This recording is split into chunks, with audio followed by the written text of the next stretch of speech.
Good morning, everyone, and excuse me.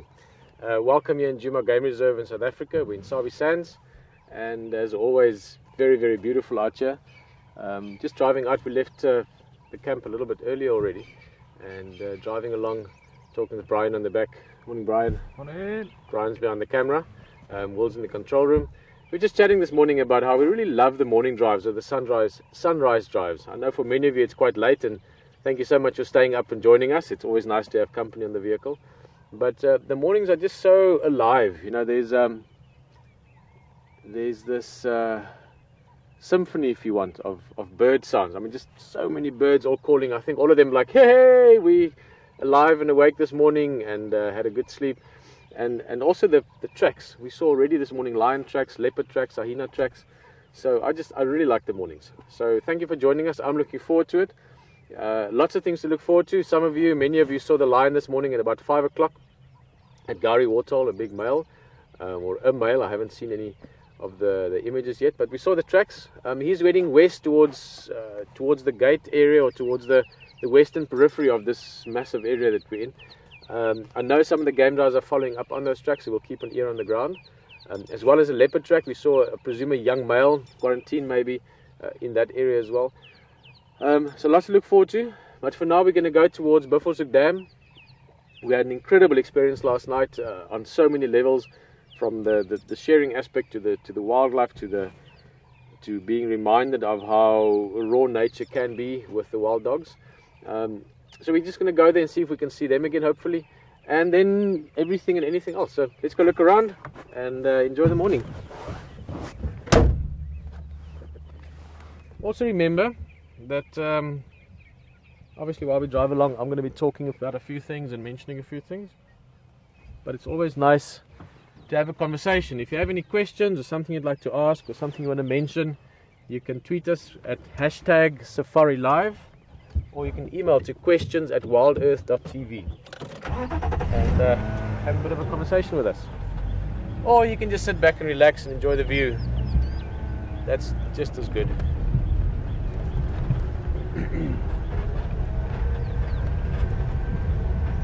We are in a slightly lower area. We're not too far from sort of Twin Dam's Chelapan on our left hand side. To get to the Buffelshoek Dam area, we're going to have to go through a couple of low-lying areas. Please be reminded, especially it sort of feels like there's more and more people on the vehicle with us the last few days. Firstly, big welcome, obviously to everyone that's been here for a long time as well. But we are technically in technical rehearsal, so we are busy testing and getting to know the equipment and the area and the little intricacies of the team as well. For us to really do this well, by the time we go to Big Cat Week, this whole team will function as one unit, with hands and arms and feet and brain and eyes and everything, doing everything in concert with each other like one unit would. So we decided to take you along for that ride. So we are in technical rehearsals. If there's a bit of breakup, that's part of the experience, and thank you for sharing that with us, as I'm sure you're also happy that Wild Earth decided to share it with you. Imagine we were doing this on our own quietly until everything was perfect. Much nicer to say, listen guys, this is what we're doing, come along for the ride from the beginning. So appreciate that as well, and obviously the fact that you understand this and communicate. I know there's been great sort of education is the wrong word, but sort of information sharing between people, those of you that have been this for a long time, those of you that are joining. It's lovely to have that sense of community on the vehicle. So let's enjoy. More hyena tracks, buffalo tracks, car tracks. You can see there were some 4x4s that drove there. Only 4x4s can operate here.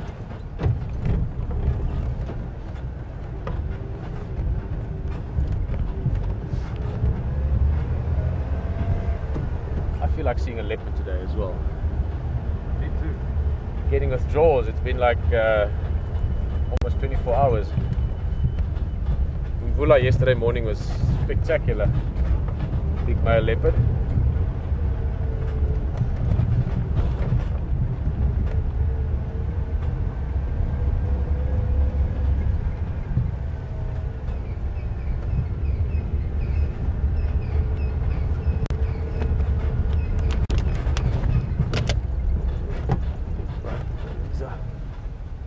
water.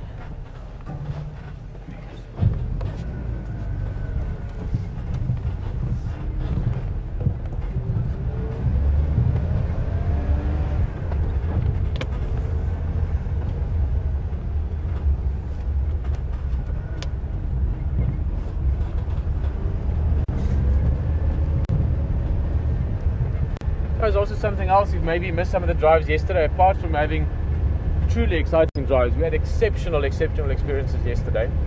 Just so you know, if you are wondering, we're only out with one vehicle for the next day or two.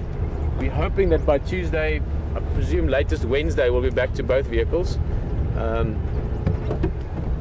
more Rahina tracks.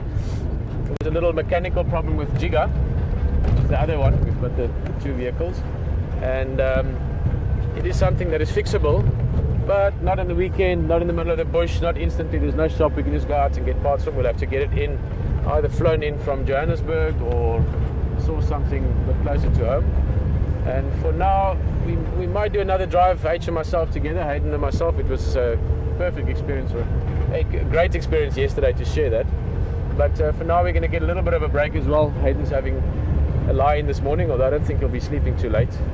He likes the mornings too. And this afternoon he'll take you around, and Brian and myself are going to spend a bit of time at camp and just do a couple of things there, and then rotate it for the next day or so. We'll obviously keep you updated as well relative to what's happening with the other vehicle. But we'll take you out on live safari. You don't have to worry. Never in a hurry. I'll leave the rhyming to the guys like Eminem and the like. Yeah, we can still see it. I'm just looking at the moon. We're on what they would call a waning gibbous moon now. So we've gone past full moon, and that does mean, where is it? We have to go a bit forward, I think. Yeah, man. Where is it? Just there. Go in underneath the dead branch. It's behind the branch. No. Where is it? Is it too low? Go a bit down, a little bit down. Yeah, it's right. It's left. Oh, there it is. Okay, well, let's do something else. So I was trying to get that dead tree in it. There we go. We'll get it in that little branch. I always like putting it relative to something close to us, because then you can actually see how it's moving. So I think let's do that.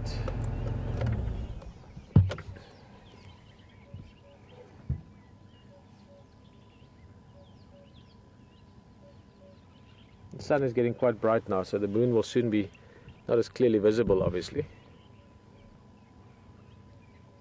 Stunning in the morning. The camp that we stay in, it's about a 30-40 minute drive from Voitela Lodge. Voitela Lodge is where we've got our control room, so where all the technology aspect of this comes together before it sort of, everything comes together and then it goes out again, and that's where the control room is. It's just beautiful, because on the way down you see the sunrise, and at the moment still the moon. It is all through the reserve, Manyeleti as well as Sabi Sands, so you still see, we've seen lions on the way, elephants, giraffe, zebra, the whole.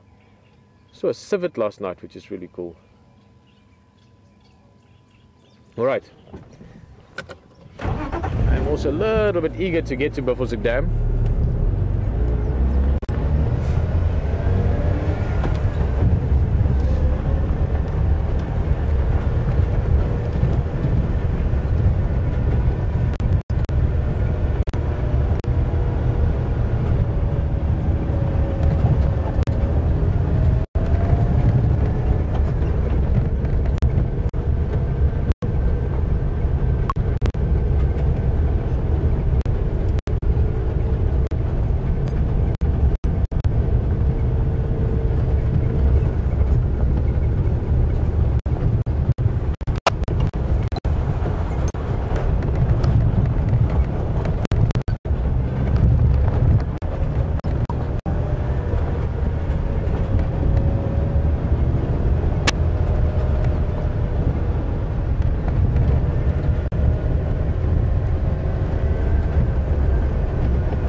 there is obviously a technical aspect to doing this. It's as much as it's in some ways for me magical that we can have people from all over the world joining us in game drive.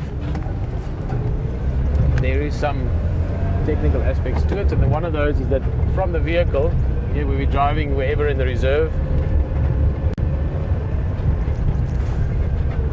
back to control we have to broadcast this. Obviously this goes back, and now we refer to it as signal.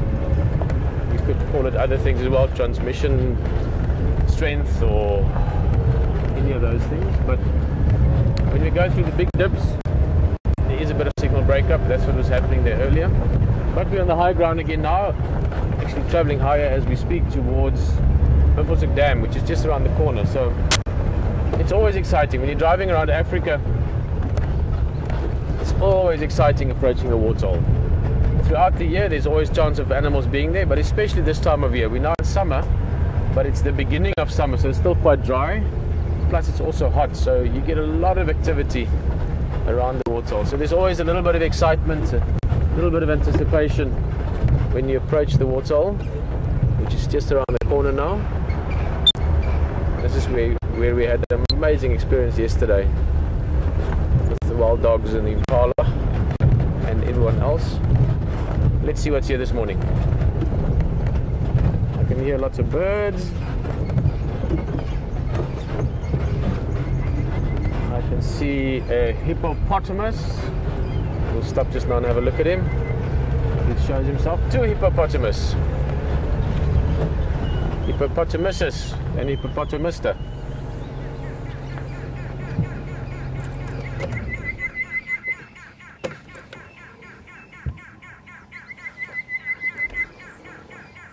Beautiful bird calls. You can hear the orange-breasted bush shrike.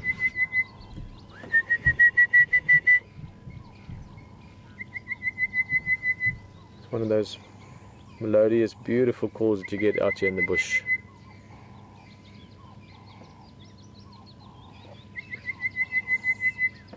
Again, if you've joined us over the last couple of drives, we've been at Buffelshoek Dam a few times because of all the activity that was here. These hippos weren't here, so they were probably grazing around in the area last night. Hippos are typically active at night. That's the majority of their activity. That's when they walk quite big distances even to find their food or to graze. They're grass eaters. And then sometimes if they get to another dam in the area, they might just stay there for a few days or longer even. So it's quite possible we'll see these hippos quite a few times over the next few days and weeks again.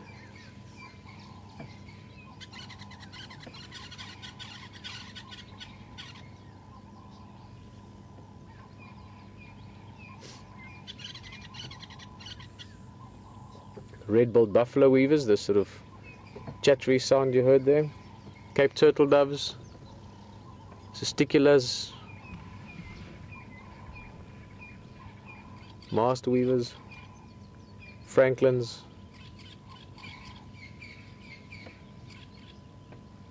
So many beautiful bird calls.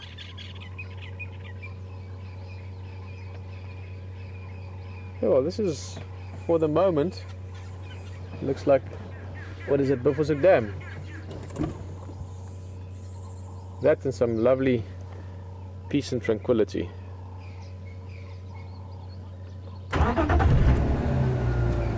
After what was quite an intense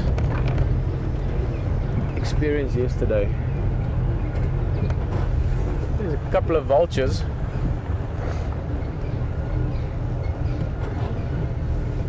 There over my right shoulder.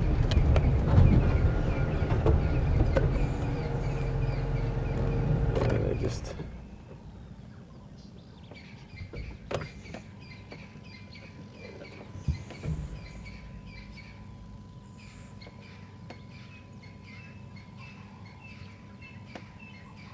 this is the white-backed vulture.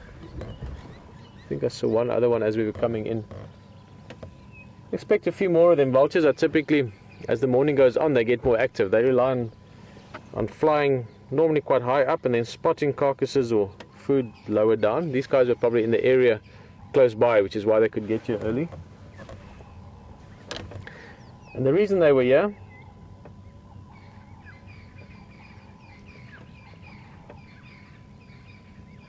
is, we're getting there. That, a little bit down, touchdown, there we go. That's all that remains. And then we'll finish this off today as well. Between the vultures and hyenas later on, I would say by tomorrow there'll probably be nothing left here except, without being melodramatic, a small part of many of us. In a good way. Those memories, in hindsight, are good memories when you have shared something so visceral and so real in nature. This is the impala that the wild dogs killed yesterday. Keeping in mind this fed 4 adult wild dogs, 6 pups, 10 adults or 10 animals together. And not that one animal is more equal than any other animal, but wild dogs are highly endangered.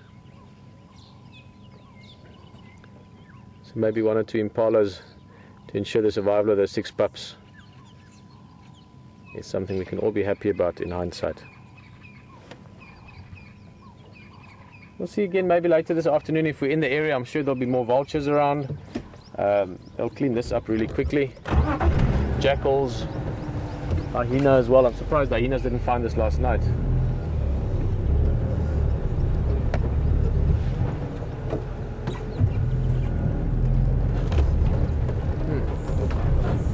Okay, there's the vulture taking off. All right. Here's another one.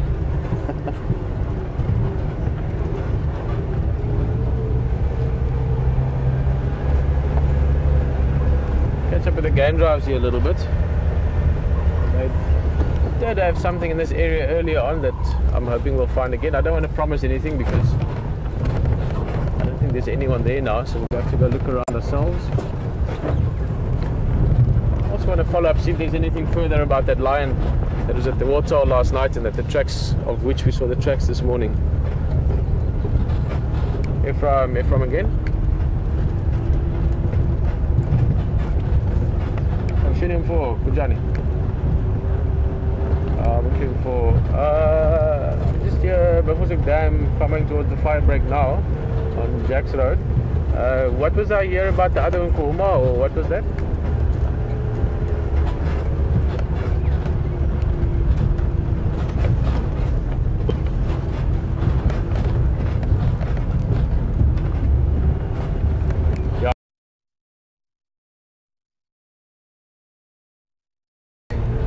Break up there again.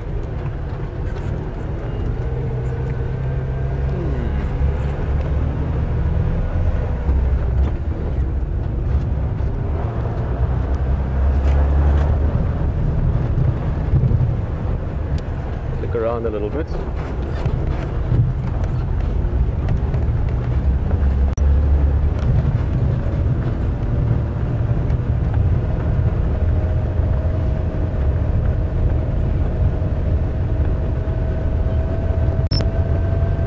I also have a question here from South Africa, local ground. Not sure where Zandra is from, but Zandra is just asking if there's any chance of seeing brown hyena on this carcass. Maybe not on this one. This is not a very big carcass. In fact, it will mostly get finished off today just by the vultures and the jackals. Where's a couple of buffalo.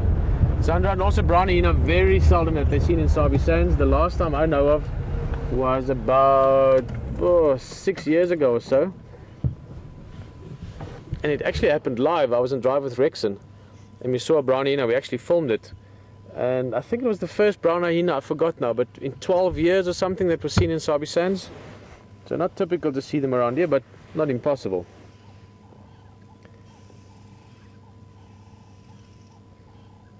It's just a sort of a male herd, or what we call a bachelor's herd. Bachelor herds normally made up out of the older bulls that are to some extent past their prime, some of them, and then some of them in their prime but just taking a little respite from the breeding herd movements. The breeding herds have got to move a lot more, and being 100, 200, 300, 400 animals per group. Whereas the Duggar boys in these small groups, they're quite safe even from lions. They can normally hold their own or protect each other. And then they can stick around the nice areas close to the waterhole where there's good drinking and good mud wallowing, good grazing if possible. It's a bit more of a sort of easier life than it would be if they were moving with the breeding herds the whole time.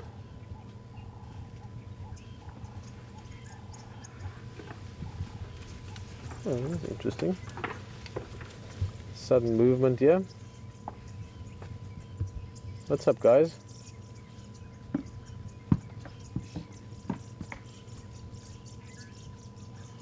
They don't seem distressed. Might be this sort of one ran and then the other one ran kind of thing.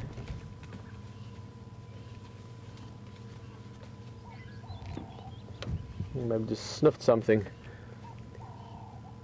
There should be some wild dogs in this. Oh, sorry, this really was not. I was going to say there should be some wild dogs in this area. The guys did get them around here earlier this morning, but they left them. So we came looking for them. Look at that, Brian. And as I was saying it, I saw the movement. So probably that the buffalo are smelling that. They weren't concerned about wild dogs. They won't catch buffalo. But the smell might have just made them move a little bit.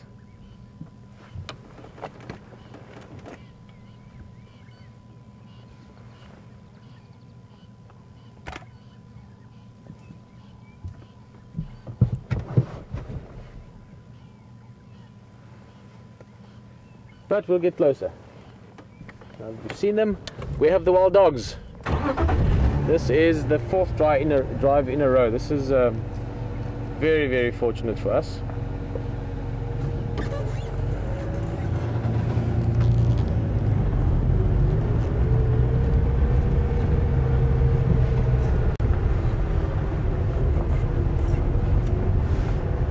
I'm very flat. Just gonna go around. We're basically on what we call a fire break. So every so often in areas there's a road where you've got a road like this, and about 100 meters that way you'll have another road, and in between is what we call the fire break. And at the end of summer, when the grass is really thick, these strips are cleared, normally by burning them, so that if later in winter you have a big fire, you could use those areas to stop those fires with. There's a couple more buffalo. So we're just going to go down the other fire break. Gives us an easier access towards where those dogs are, and spend a bit of time with them, see what happens. As we all know, you never know what can happen next. Also had a squirrel that was doing lots of alarm calling. You know, it might be because of the wild dogs. Again, squirrels won't be typically on their menu, but they're smart, opportunistic animals, and the squirrel is also not a stranger to keeping in a sort of what's the word, an alert eye out for any danger. Wild dogs would fit into that for them.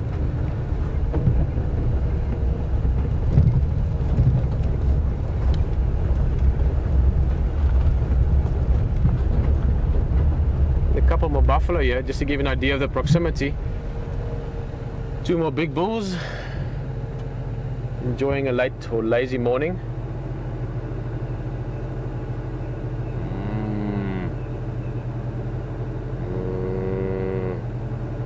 Enjoying that. You can actually see them enjoying it. Can you see the expression on their faces? Yeah. Like, hey, this feels good. The sun is hitting me now. They've got those nice dark coats, so they will warm up. It was, for this time of year, relatively cool last night. The wild dogs are just up front here, so we're talking 50-60 meters away from the buffalo. But neither of them too worried about the other.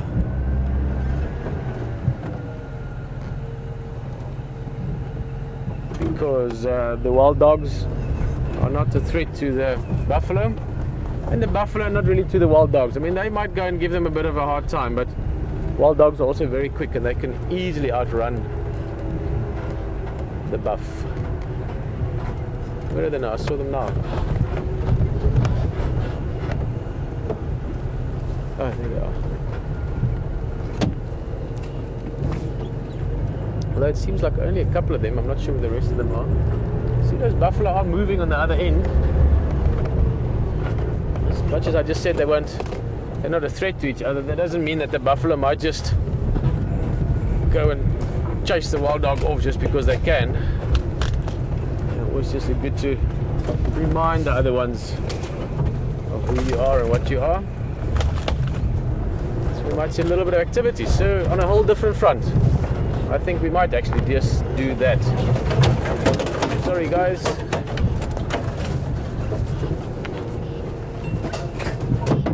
I can see at the moment 4 dogs, so I can see only the adults. Morning. There's the buffalo just to the right, the wild dog's just there.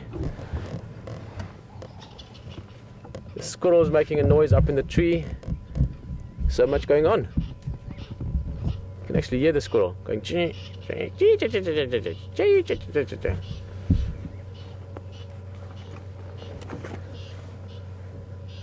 Well guys, yet again we're here in a very, very interesting... Oh, there's the pups. Sorry Brian, there's too much going on. The buffalo are coming in, pups are there to the left. Definitely going to see some interaction here. These buffalo are going to make a point.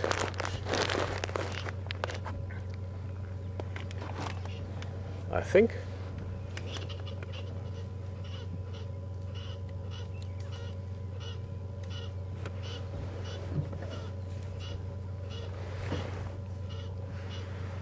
Station's got these Madach and also Nyare close by, looking like they're coming this way. Always in 4.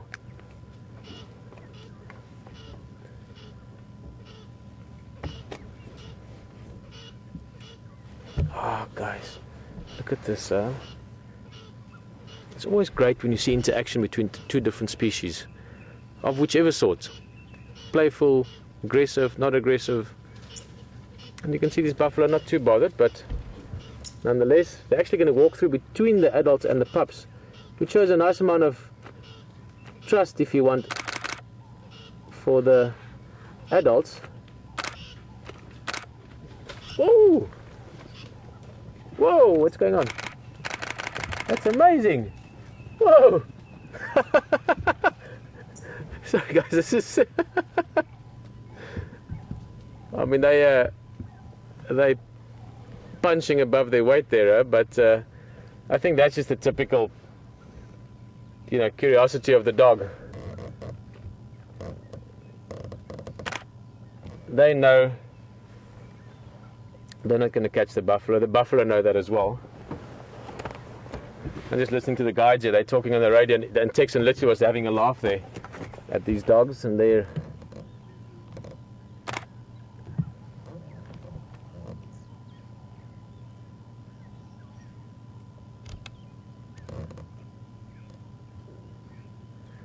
full bellies, you can see there. Guys, let's go a bit forward. I see there's a bit of play coming on now. Adults are chasing each other. What are the pups up to? Yo, we've been so spoiled with these dogs. Wild dogs, or African painted dogs, also a name for them that I quite like. Beautiful name.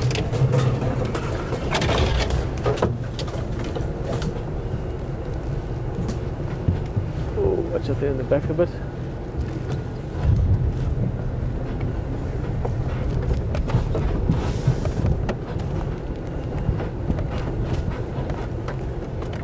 And this would be about one of the dogs,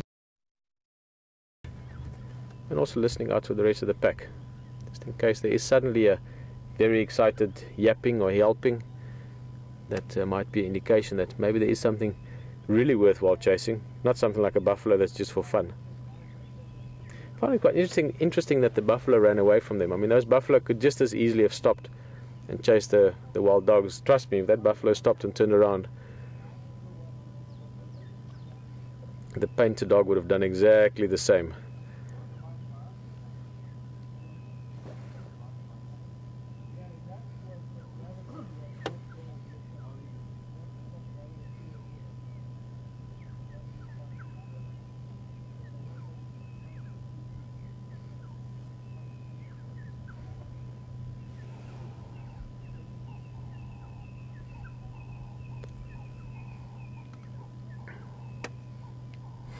Quite curious actually, if we were to speculate a little bit about the tactics of these dogs.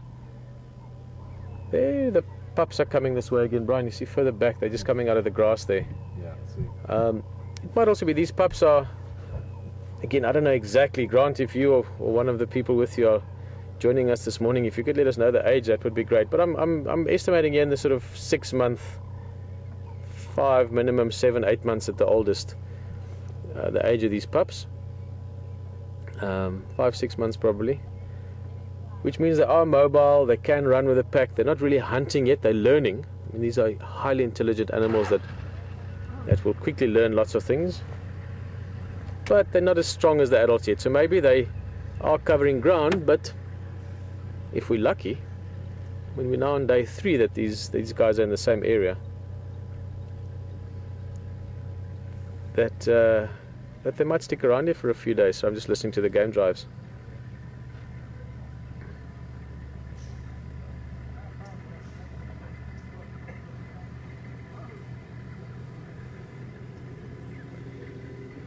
And it might just be that they're deciding, well, Bifursic waterhole is close by, so there's lots of water, which will also mean lots of prey species over the next few days. And maybe they're just going to stick around here for a bit. Another day, maybe another 2 days, 3 days if we're lucky in the general area, before they move on again. Good morning, or shall I say good evening to Marco in New Jersey. Just wondering if these dogs are run by any alpha female or a dominant female. The pack is actually run by alpha male and female, so a dominant male and female, which are normally the breeders in the group. And we'll start to getting a feeling for it today. We saw the alpha female yesterday. Oh, Brian, I don't know if you can see it from here. I'm going to roll just forward if I can. One of the adults are busy stalking the pups. In fact, I'm going to turn a little bit. I'll move a little bit. Here they go. Oh, wait, actually, just go a bit forward. There they come, there they come. See there. Now, this is an important part of the play for the pups. See how they're begging as well, trying to get food from the adults. Obviously, there's no more food for now, I think. But in stalking each other and chasing each other and playing, they can really hone their hunting skills, hone their social skills, hone their back mobility, if you want.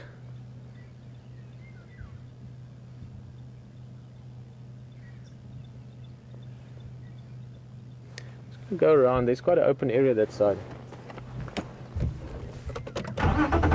Get us a better view of those puppies as well.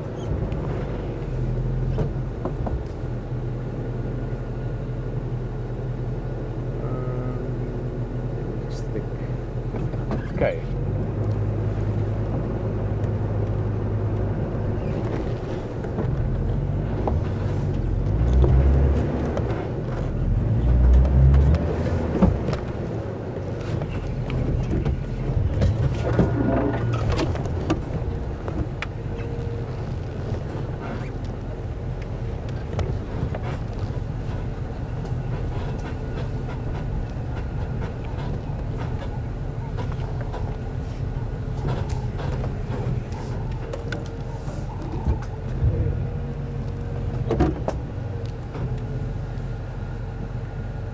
Little bit.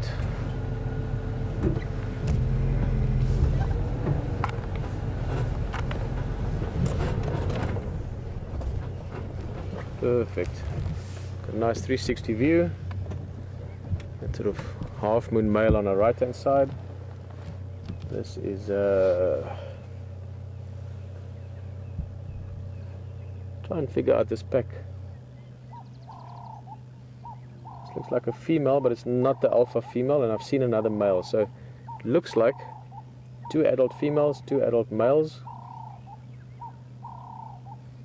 We're still missing what I presume to be the adult female, the alpha female. Oh, there she is, probably in front of us. So all of them here, 4 adults, 1, 2, 3, 4, 5, 6 pups. All 10 of them this morning alive and well with full bellies.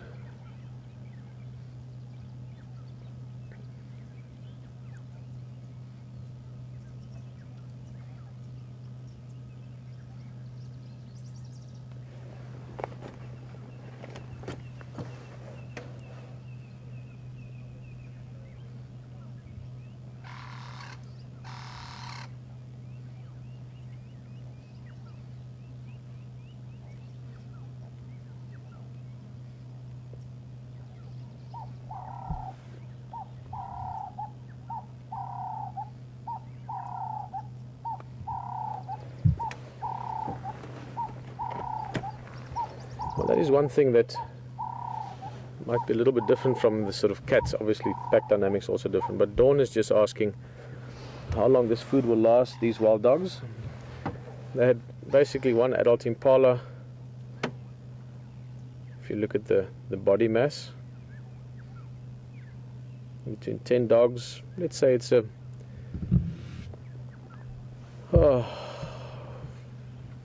what is it, impala 20. It was quite a big female. You're looking at about 25 kilograms, something like that, maybe a bit more, 30 kilograms. What I'm trying to get to is the adults probably had a good 4 kilograms or so each. The pups half a kilogram or a kilogram, so they've all had a proper good meal. You can see it from their bellies as well. They've got nice round bellies. But they will most certainly hunt in the next few days again, but they will definitely hunt today again if the opportunity provides. So it's most likely they'll catch something again, if not this morning, maybe this afternoon. They spend a lot of energy, so they have to feed a lot.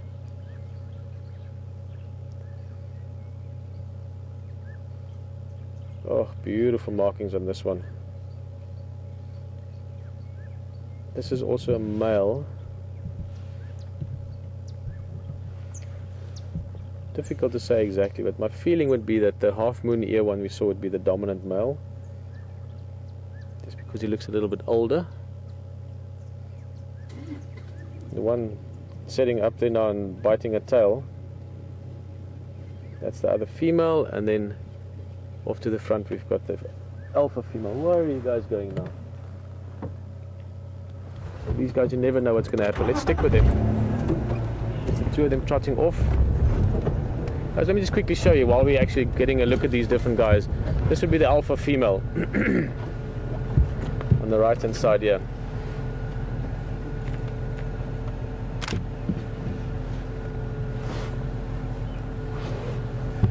What are we looking at? They're stalking something.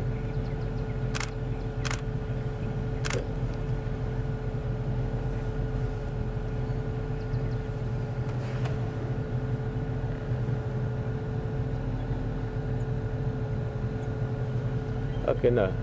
She took that posture of something that's hunting. Morning, guys.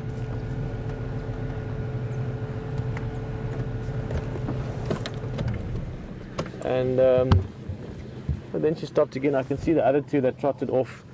Looks like they grabbed something there by Djuma Mound. Nothing serious, just playing around. Now, it looks like a little cut there behind the shoulder blade. Alex is just seeing there as well. I'm sure some of you noticing it. Could be many little things for it. It's not big. Nothing serious. Well, it doesn't look serious. That could be from many things. I mean, they would have in the last 2, 3, 4 days, they would have hunted a variety of game. Male impalas have got horns on them. Bushbuck, warthog. Warthogs can even kill things like wild dog, even lion and leopard. There she goes, but that's the alpha female. Off on a trot. Keeping Brian busy in the back here. And I think my feeling is that this is the alpha male. Just looking at his age and his size. Beautiful guy.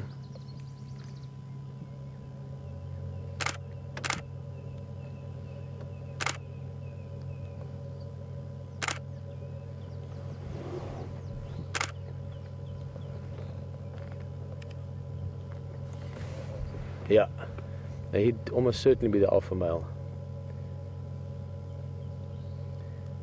A bit lighter. He's got a nice little black tuft on the tail, sort of halfway down the tail below, or on the bottom side of the tail. He's got another little black tuft in the white. So you could recognize him from that. Sorry, I didn't actually make that clear, but with the alpha female, why we know that she's the alpha female is you could see the mammary glands were, or the areolas were swollen a little bit from when the pups were still suckling not so many months ago. So I think we've established the hierarchy in this group. Let me just roll for you a little bit.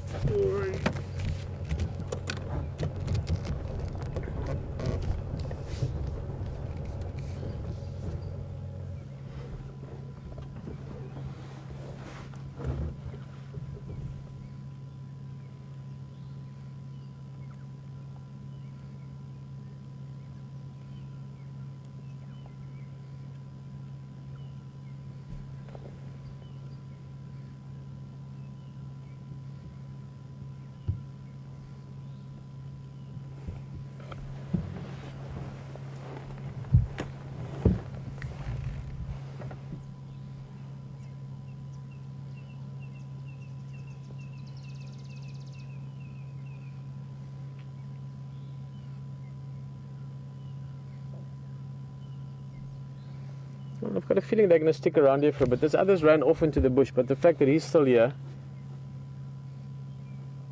others maybe just gone for a little sort of scouting mission.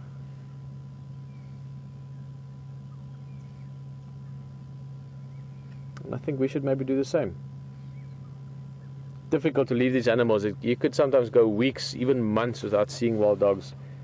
And when you do get it, it's just such a rare treat. So I think we have to sort of tear ourselves away from here. Good chance they stick around. I know HT would love to see them this afternoon again. We'll keep our ear on the radio as well. Other game drive vehicles will be making turns here and see if there's anything happening.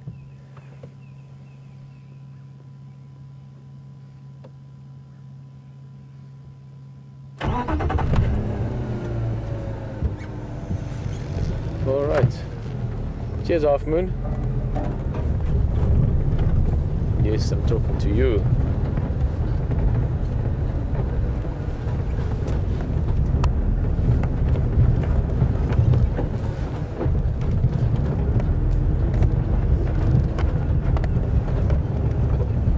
What a treat. What a treat. Wild dog thinking they can hunt buffalo.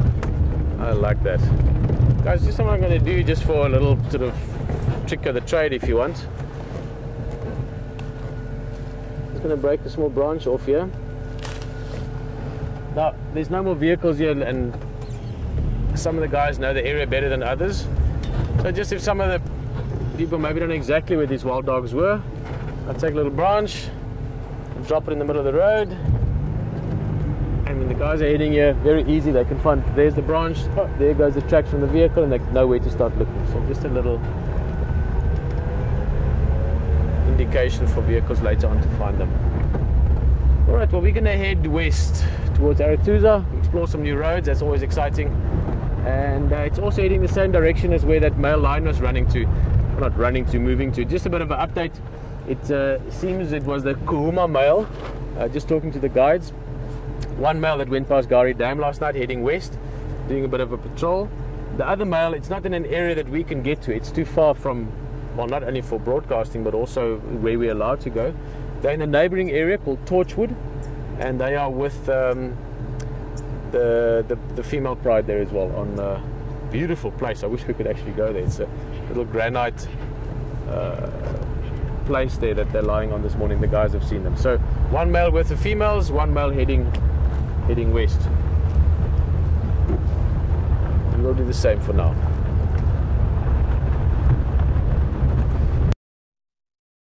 Got some corns there?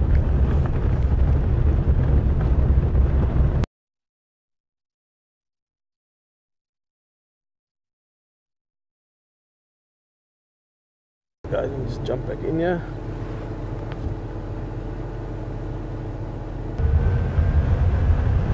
I was just saying there, sorry, we just disappeared there for a bit.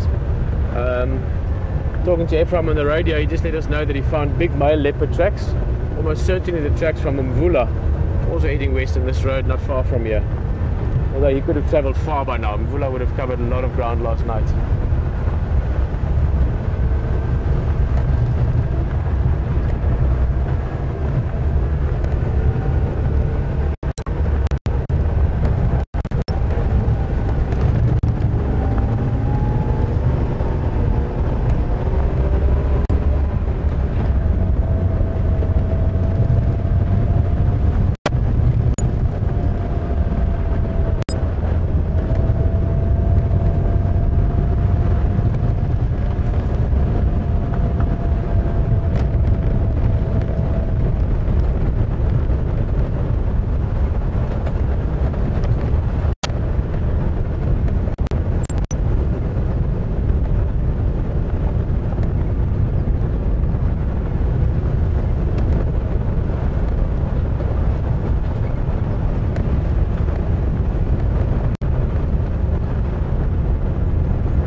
got some information there about those wild dogs. Grant Beverly, who knows these dogs intimately.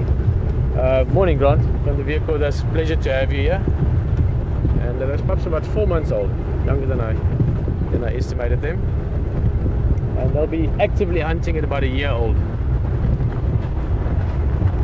In the meantime, learning all the tricks they can from the adults.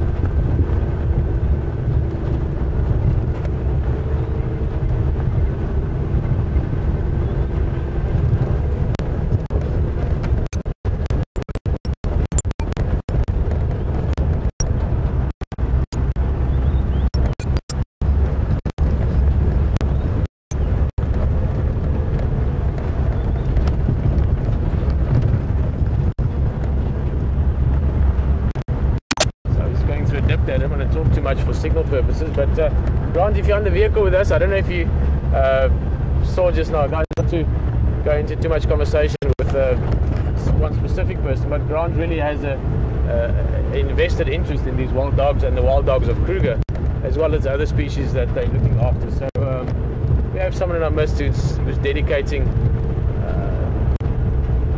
their lives to many extents to looking after this area. I just thought it was quite cool. If you did, I hope you joined us in time for it. But those wild dogs were chasing buffalo earlier, so yeah, they certainly seem to have the right sort of can-do attitude to life. Just catching up. There's a game drive vehicle in front there. That's Ephraim that I said just now that we spoke on the radio. They're busy tracking Umvula. I will try and spot a good track here for you.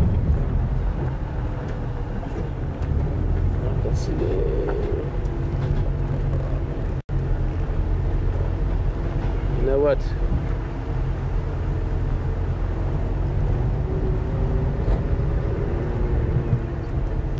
It's a little bit hard ground here, so I can see the track, but not a clear enough track to show you it nicely visually.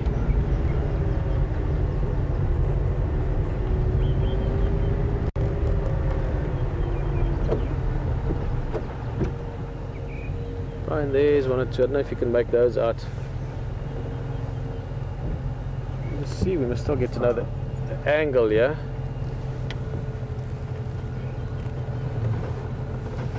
I didn't find a perfect. I mean, this is not a bad one, but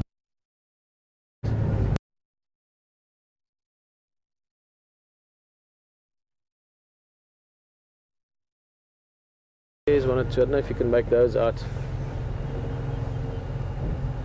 Let's see, we must still get to know the angle, yeah?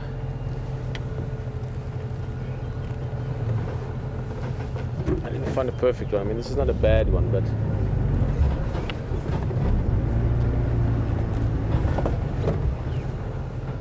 no, I'll find a better one.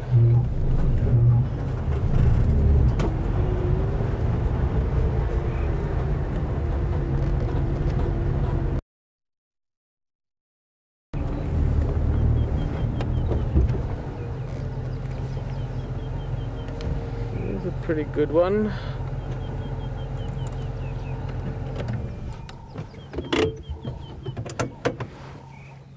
Let me just get the angle right.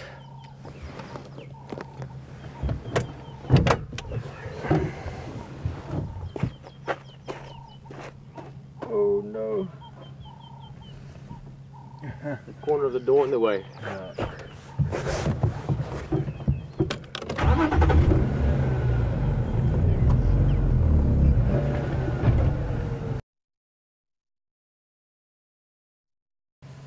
And now, firstly, I was just looking for a track that's a nice soft sand.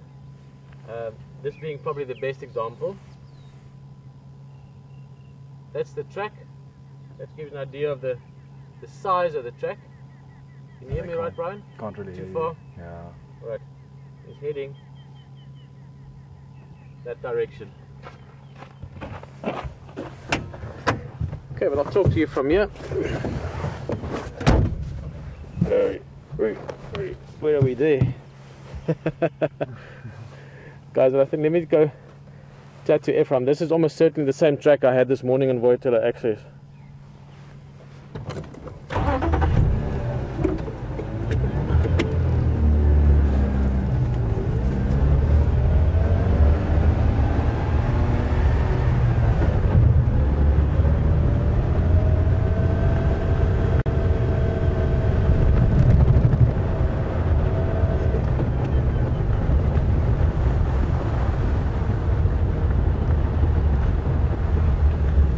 time. Morning, how are you? Morning, good info. That's but the car and go that way. Going back? Yeah. Oh, okay.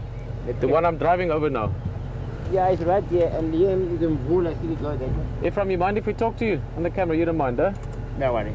Ephraim is one of the best trackers literally in Sabi Sands. I just have to start with that. How for? You're tracking long time, huh? For long. Yeah. Well, for that Madura Ingwe Nkonzo I saw this morning on Voyatilla Access also. Same one.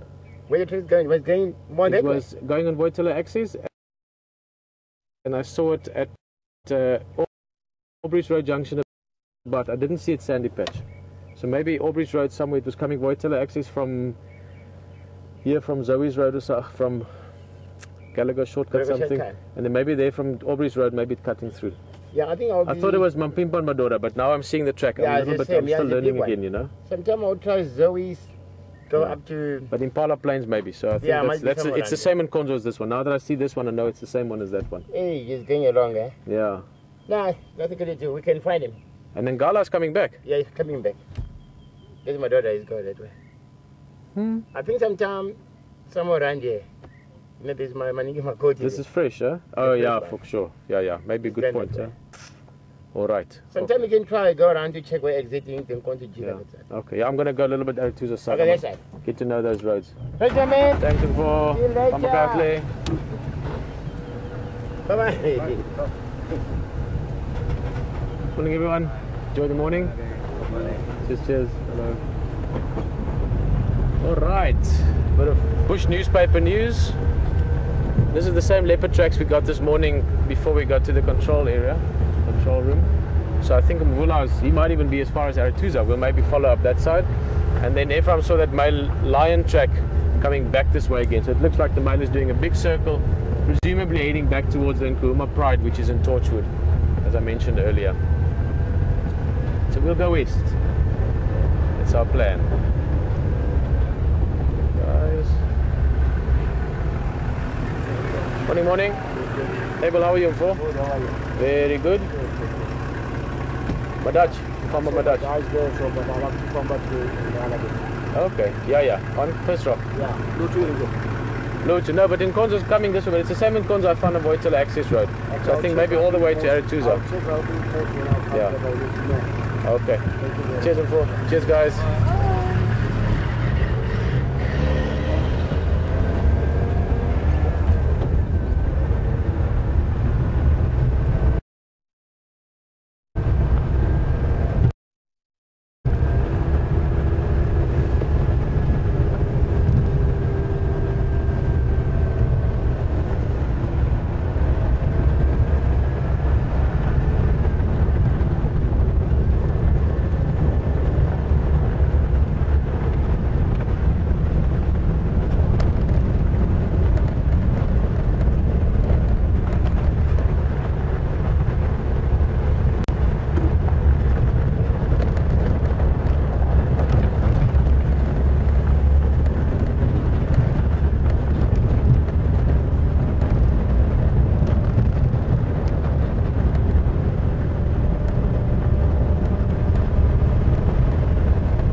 Zebra.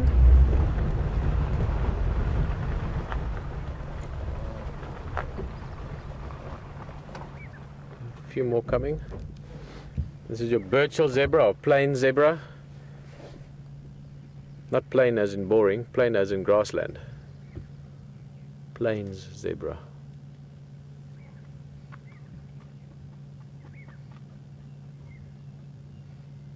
Just incredible markings there. How evolution came up with that eventually is an amazing thing. And off they go.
bachelor males, I'm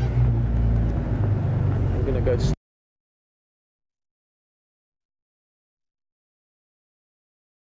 stop again just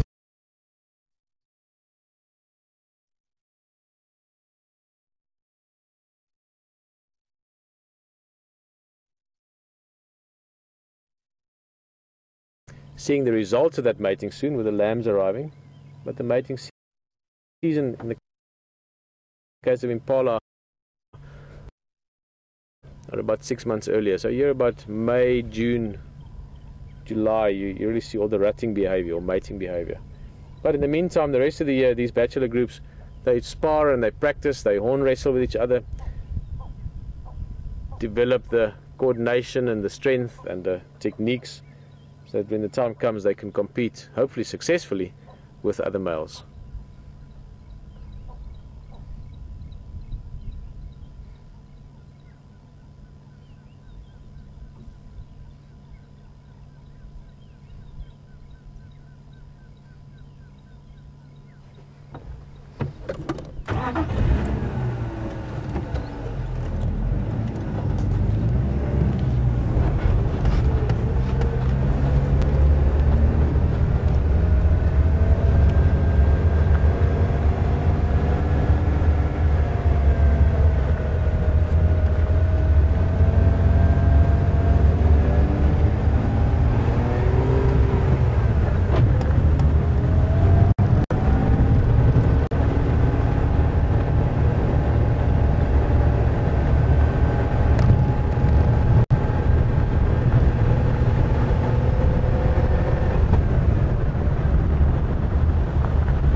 Of general game, zebra, impala, the tallest mammal in the world, land mammal. I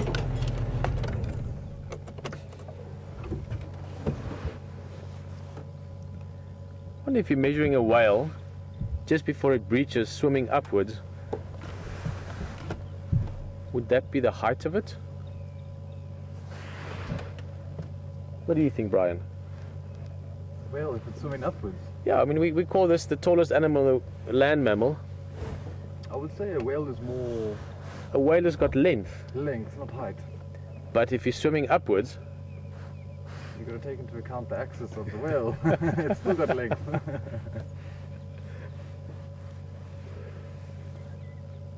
This is a female giraffe.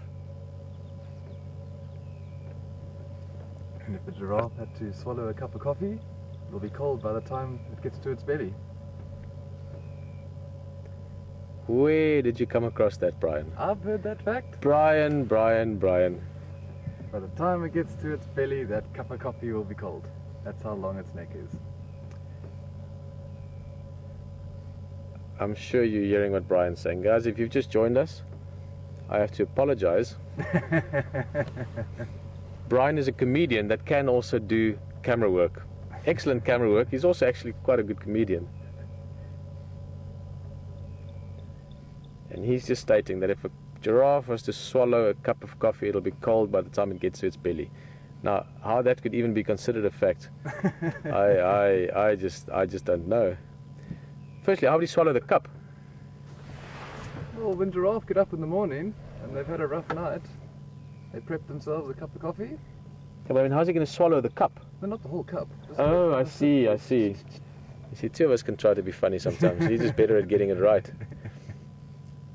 Well, if you think of it, I mean, a giraffe, a big male giraffe can be 4 meters, over 4 meters tall. The neck's almost half that height, so 1.5, 1.6 meters, 1.8 meters, maybe even. That's about 6 foot of neck for the coffee, for lack of a better description to run down. So yeah, I think that would be something. I mean, I would rather think of a giraffe who've got extremely long tongues. That's an interesting fact, that they use like a little finger to pull the twigs and leaves into their mouths.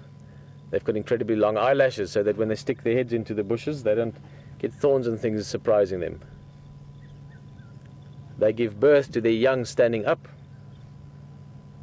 which is quite a way to arrive if you're a baby giraffe, but it is also the way that ensures that that giraffe starts breathing soon, because it sort of knocks the wind out of him in a way. Although you could, I guess, in that case say knocks the wind into him.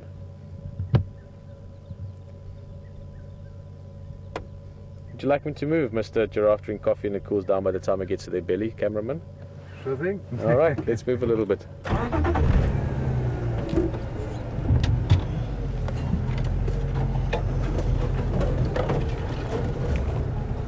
Cup of coffee, now I'm going cup of coffee direction in terms of my thoughts. Beautiful female. Now when you look at a lot of giraffe, you can, I'm going to try and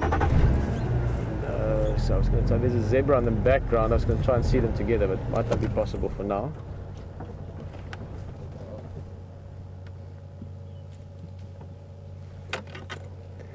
When you look at giraffe, often you can actually start recognizing male and female just from the body shape. The males are just chunkier and stronger built, but if you look at the top of her head, she's got two horns, and the top of the horns, she's walking away now.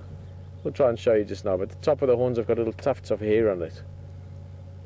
The males have got thicker horns, as well as the top of the horns are bald. You can see it walking away.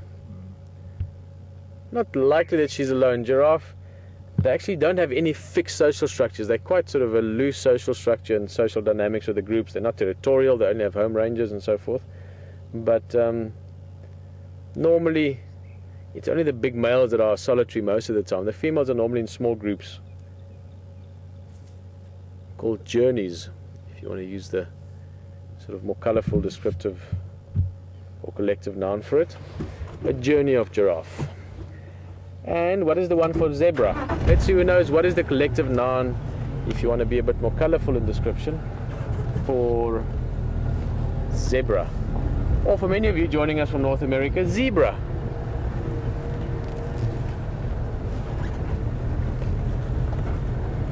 If we were to have a little herd of Bryans, it would be called a shrewdness of Bryans. How rude. I don't think it's that rude. Oh, here's another look at her.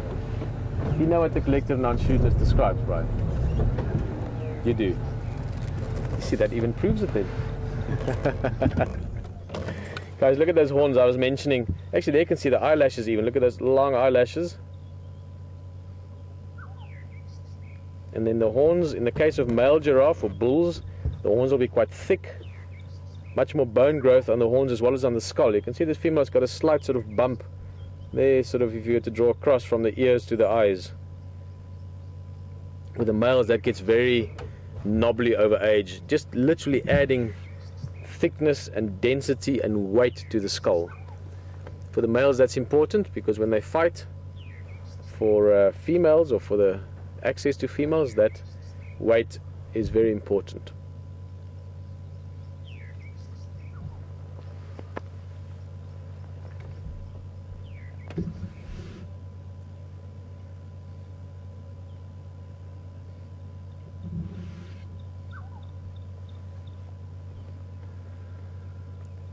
Well, there goes a giraffe, there goes the zebra.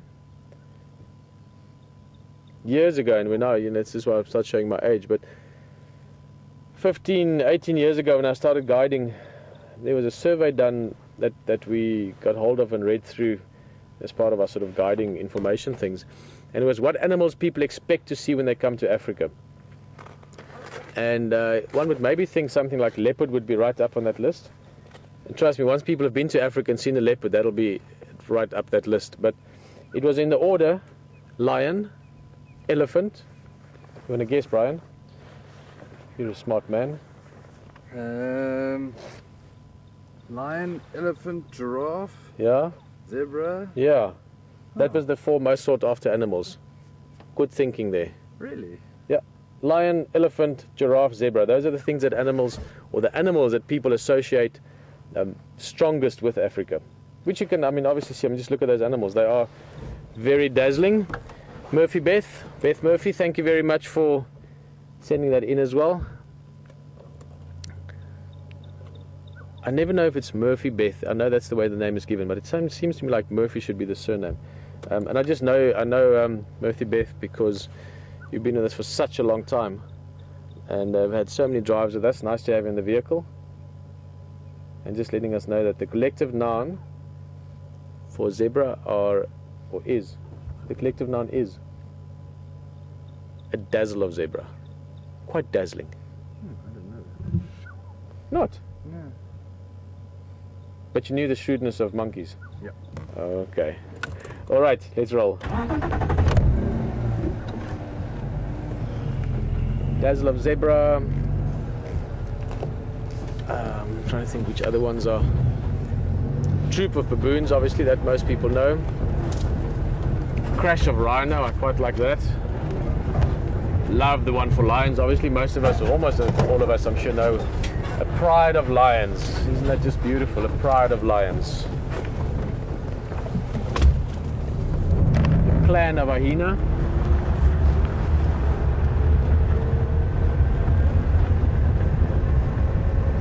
Someone should go and get some really nice collective nouns for different antelope species, because typically you just refer to them as herds. But a herd of kudu have got a very different feeling to it than, for instance, a herd of impala or wildebeest. I think at least wildebeest and impala, springbuck, and in East Africa Thompson's gazelle, they should have their own collective noun. A blur of impala. You see a big herd of impala running through the bush together, it becomes a beautiful blur.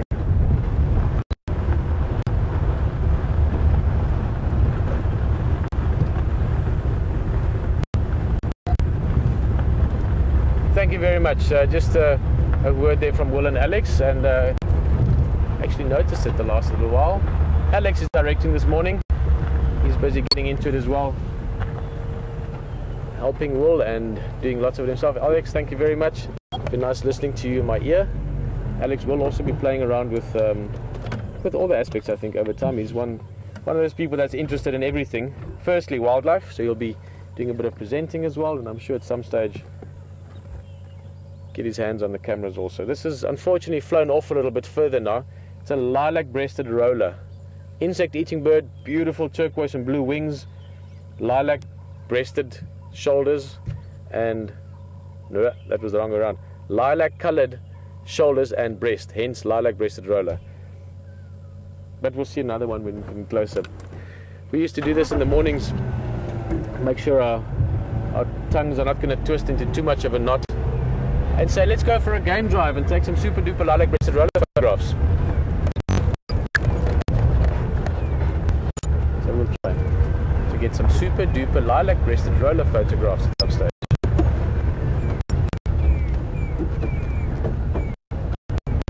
That's bird sounds. What do we blur of impala? Good work. Blue wildebeest would be interesting because you get them in such massively large groups. In this area, not so much. Blue wildebeest in this area, typically we see small groups, 15 or 5, let's say 5 to 20 sort of. In East Africa, of course, and other parts of Southern Africa where you get the big plains areas, you can get them in their hundreds and in their thousands. Maybe a marathon of wildebeest. That could work. What do you think, Brian? Sounds good.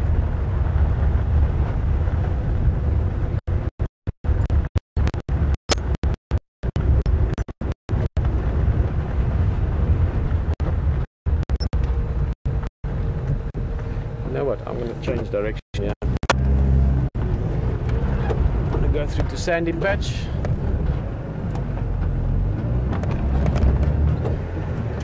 Let's do that.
Brian.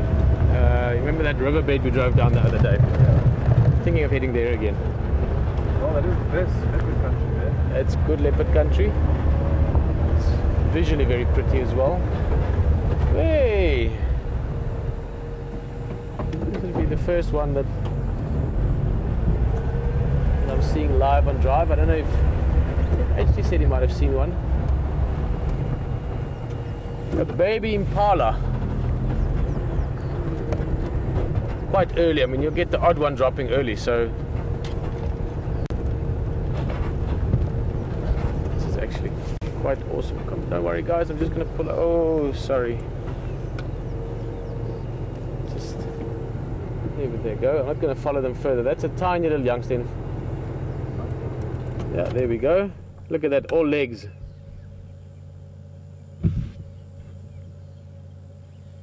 That's probably about 2 days old.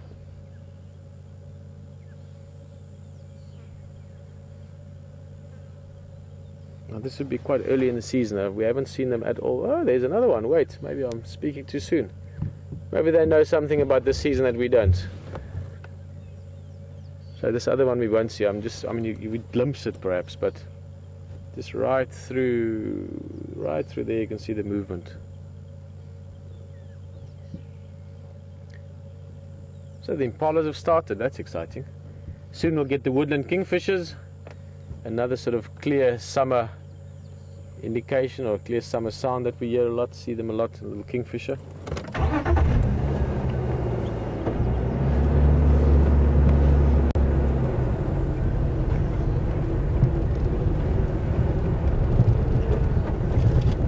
There's a good bit of general game activity. So many species all living together in harmony. I know it doesn't always feel like it, but it is all in balance.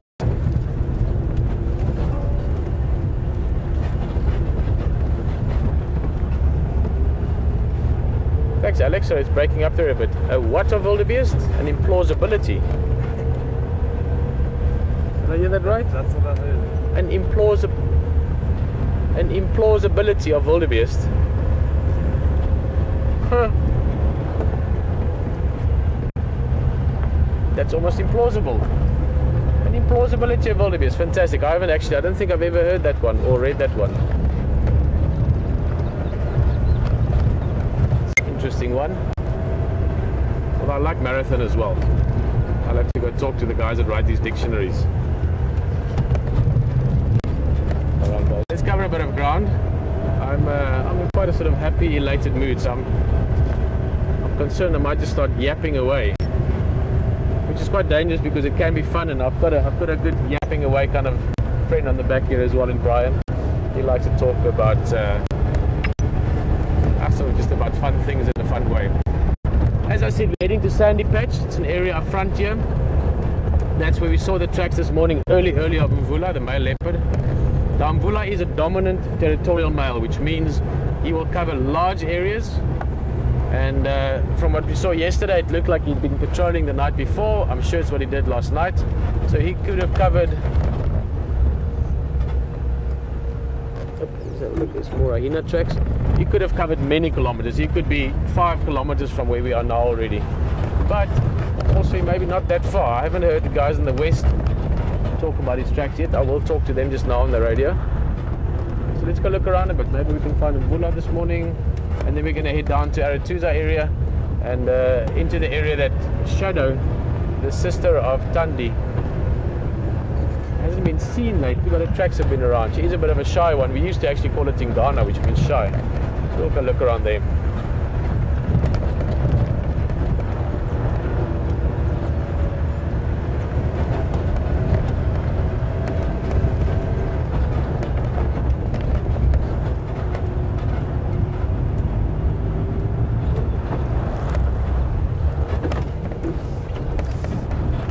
Sandy Patch.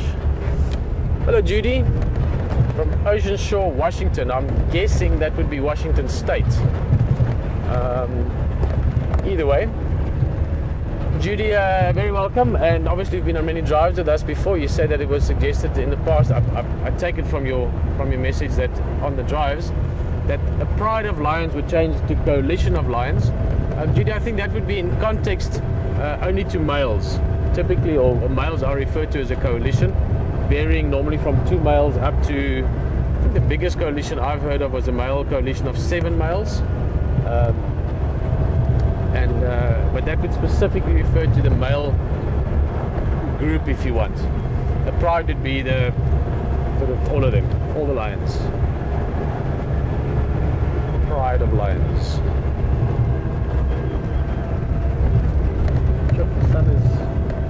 The sun certainly is waking up now. I think we're gonna. It's hat time.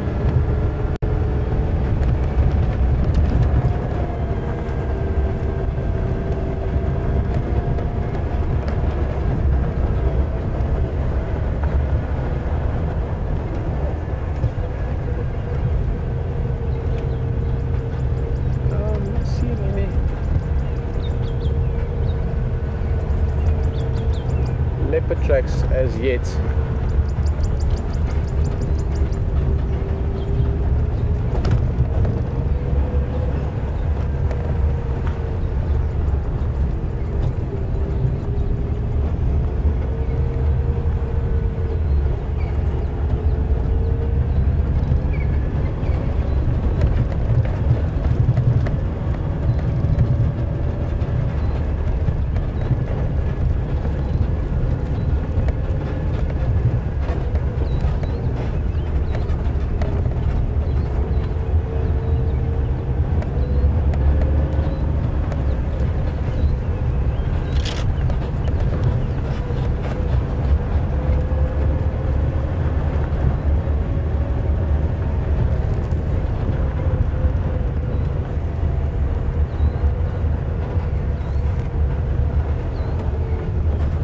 Elephant activity.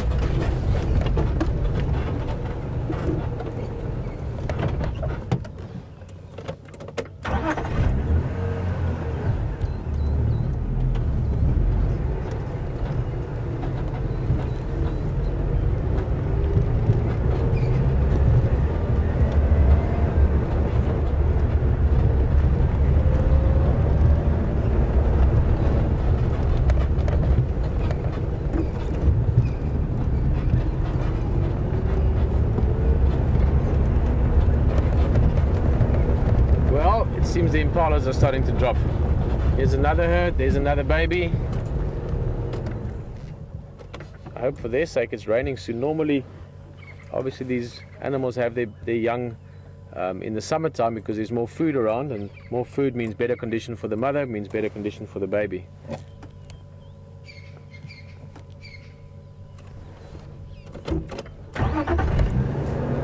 Soon we will spend lots of time with these impala herds. Once they really start lambing, you get these like creches of youngsters, and beautiful to watch them, especially early morning when they're playing around, or late afternoon. Once they're sort of 2, 3, 4 weeks old, they get nice and confident physically, and they run around and chase each other, and that's lots of fun to see and to watch and to observe.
a squirrel alarm calling, but I don't think so. Yes, there is one calling. He's not calling persistently, but let's have a look. We're just getting onto one of the main roads, in fact one of the main arteries of this reserve. Sort of say it's the interstate of Sabi Sands, connecting the north to the south. So where is he?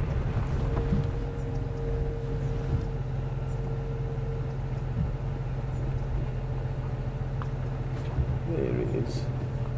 Well, it can't be too serious. There he runs off. It's a squirrel and he wasn't high up in the tree, so maybe something small that he saw. A snake or an eagle in the distance, something like that.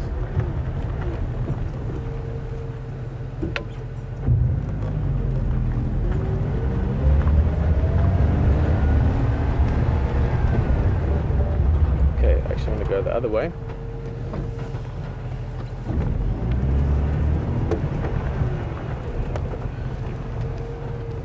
Quickly. Oh, I'm starting to really warm up now.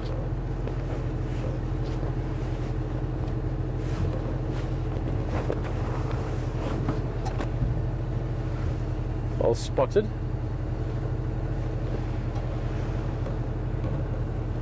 It's a bird we often hear calling around the waterhole in the middle of the day, in the morning, in the evening, sort of all the time of the day. It's one of the most widespread birds in the world.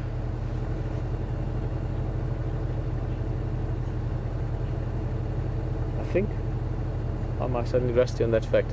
Certainly in southern Africa, but I think you get them in other parts of the world as well. It's a turtle dove.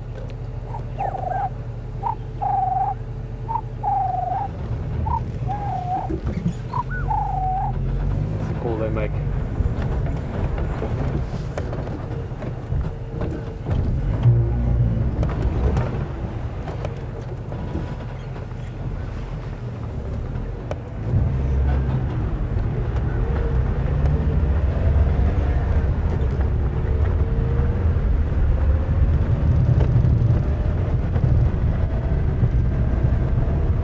Virginia, joining us from Kentucky.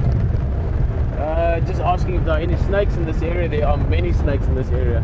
Don't see them all that often, although you do see them as well. We will certainly see a few snakes over the course of the next few weeks. Sorry Alex, what's that? And Virginia, the kind of snakes, many different kinds. There's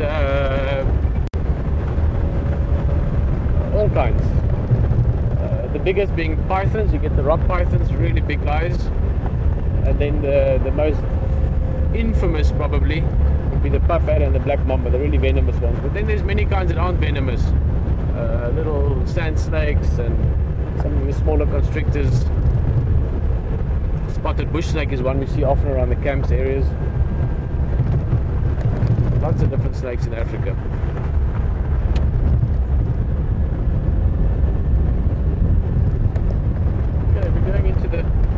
Western parts now, so just want to talk to the guys there. It's a different area, so different guides operate there.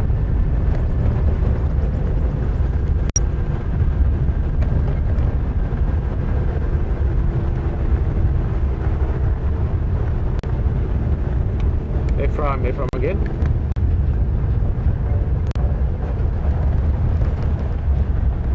Ephraim again.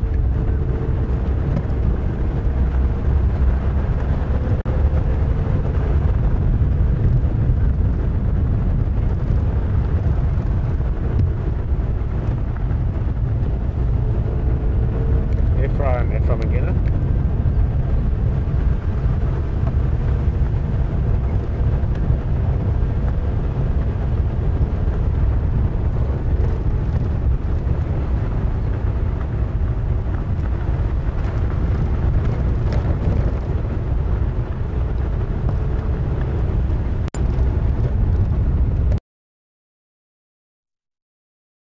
Here's away any updates from the west. Is that Ryan?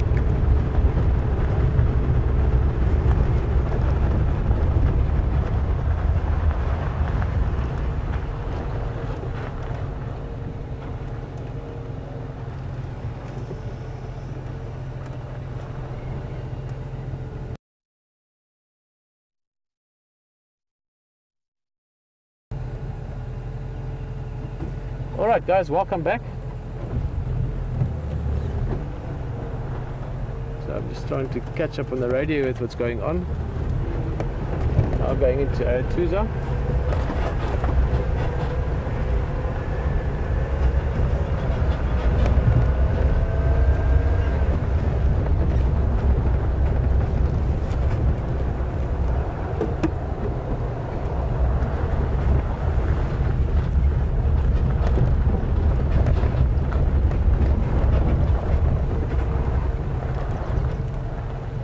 Sorry, I'm just having a little squiz at the map here. It's still a new area for me. Love it. I have to sort of know where I'm going, I guess.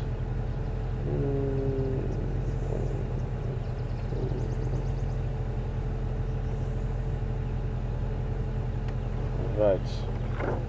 Okay, let's see how this goes.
I spotted one of what Brian coined the ridiculous 5 the other day. That's the things that you think are things, but then they stumps or tufts of grass. What are they again? The 5? This is a stump animal.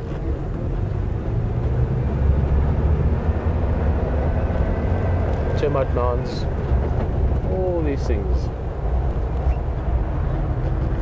You see so often it looks like something, but it is something, but it's not the something it might look like.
also trying to learn the names for all these roads. Now this should be Southern Fork. Hey, Mafufanyani.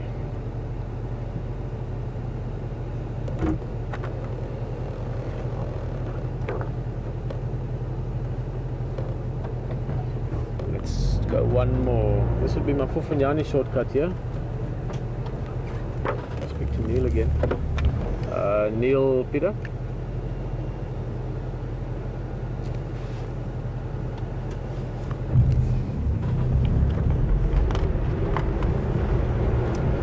Thank you, Alex. Too many radios. Neil, Peter.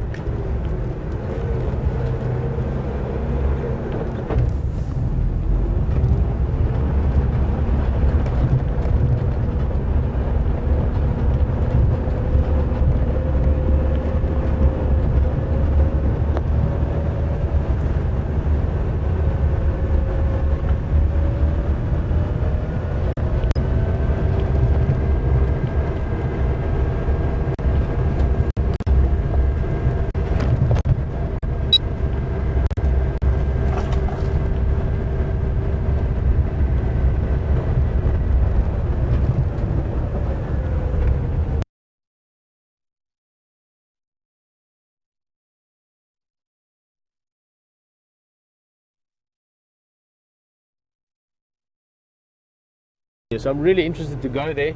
It's very difficult. The guys let me know as well, the guys that were there from the other vehicles, that they can hardly see anything. But we just need to find a little window for us to view. So I'm going to go there, but you are going to lose us a little bit. Please be patient. We're going to go through some deep areas, and we're going to do our best to show you what I hope we can. And beyond a shadow of a doubt, I think you'll enjoy it. Let's go see what we can do. No hints at all. No, I'll never hint at anything. Of course not. I'm too shy.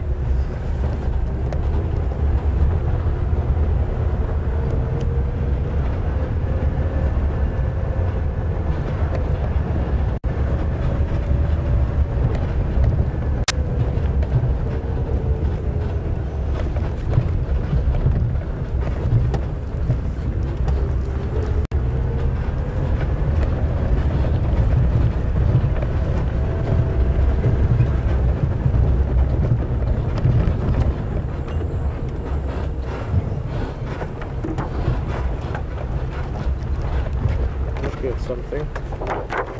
Oh.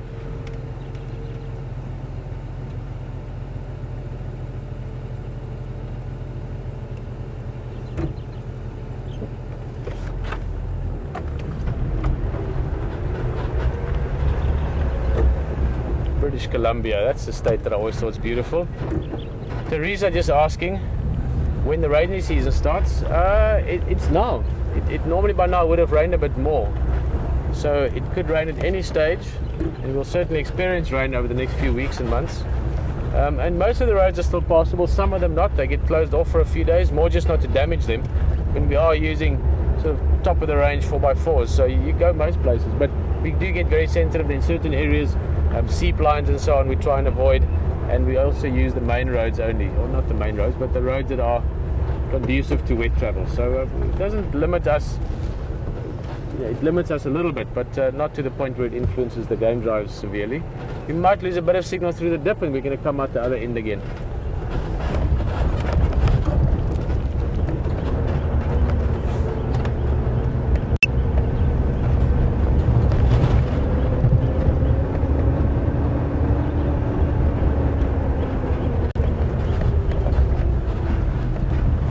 There's some lovely elephants in this area the other day. It's a place called Red Dam.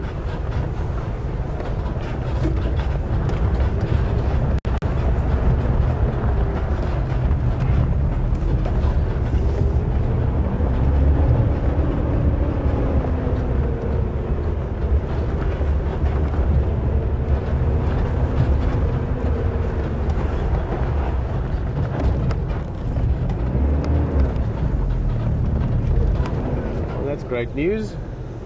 Not much water left here, but when water becomes scarce, any water, or when water becomes scarce, any water will be taken by animals.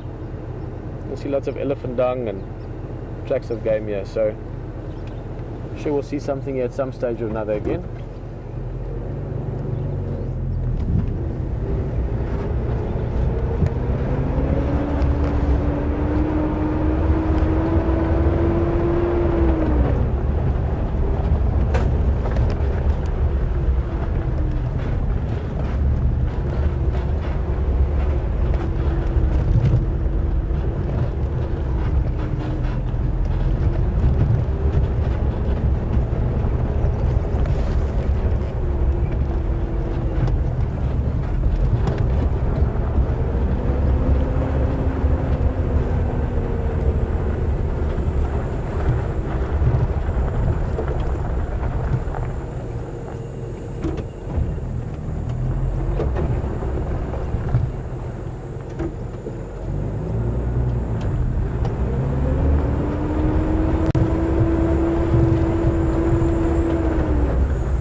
Some very tricky maneuvering in there.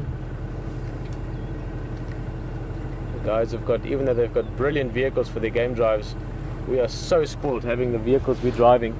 These are what we always refer to in sort of colloquial terms 90s. It's the short wheelbase Land Rovers, and they have literally very short wheelbases, a bit like the Jeep Rubicons. So really, really short, extremely maneuverable, both in terms of navigating difficult terrain. But a massive, massive benefit for us in the bush is that they're really good at sort of twisting and turning. Because they're so short, you can really make your way through things. So a little bit easier for us quite often than it would be for the more traditional game drives. Let's say good morning to Neil quickly.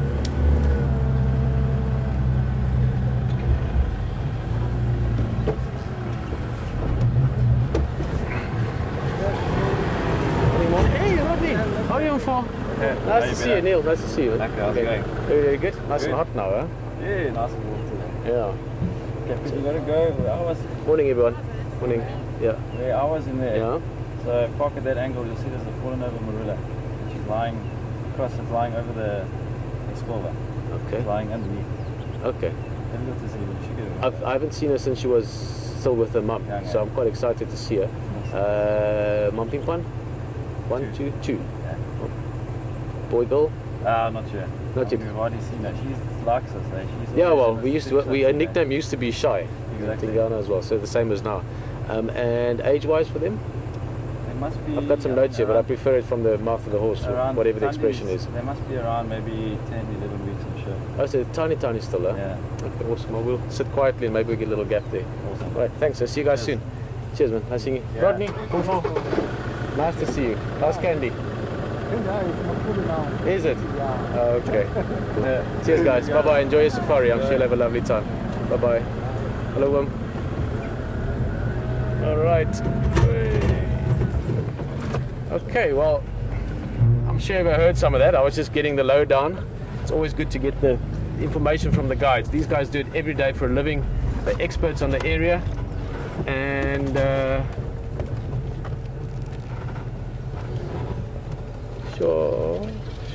sure. I think we're talking about in there.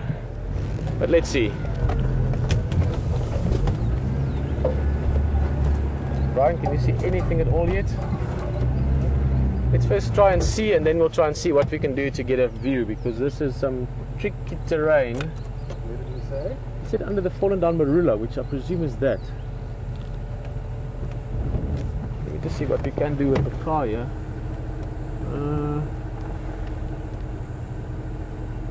We're looking for a leopard, just in case. I've been keeping a sort of secret. Those of you that have known us for a while and have gone on drive for a while, you would have picked up on the chat. This is a leopard I haven't seen in 5 years, more even. We'll talk more about it if we get to see her. But she is notoriously shy, and if a leopard wants to be shy, they can be shy. And she's also got 2 cubs with her, which they estimate to be 11, 12 weeks. That's 2.5, 3 months. But let me just first try and see what we can do without some tricky terrain. Right, can you watch my left wheel there? Can I go a bit? How's that? And that's good for now. Let's just first try and... I mean, the guys did literally say the visual is 0 out of 5 now. They can't see it. But we know where she is. If he explained it, how he explained it, it should be somewhere down there maybe. Just to give an idea what it looks like down there.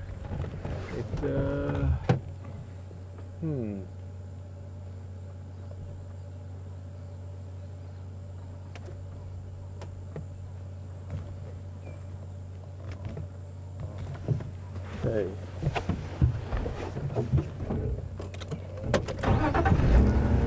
Hold on.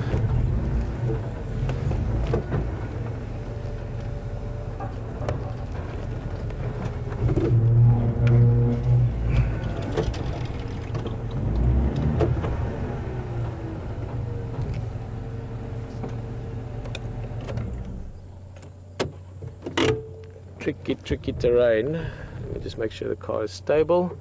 We are right on the very edge of a drop here. Oh yeah. I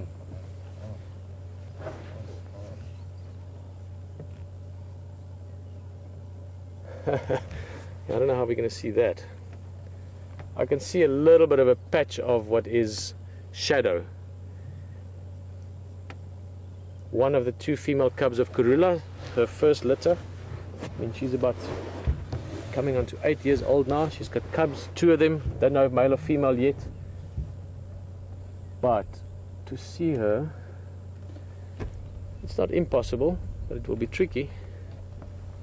Let's see what we can do.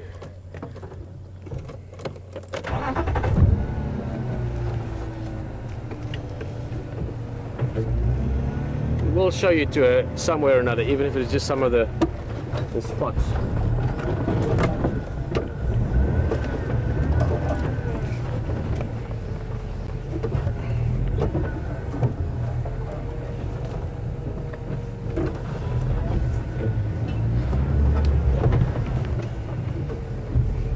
Let's see if we can't get another little window somewhere.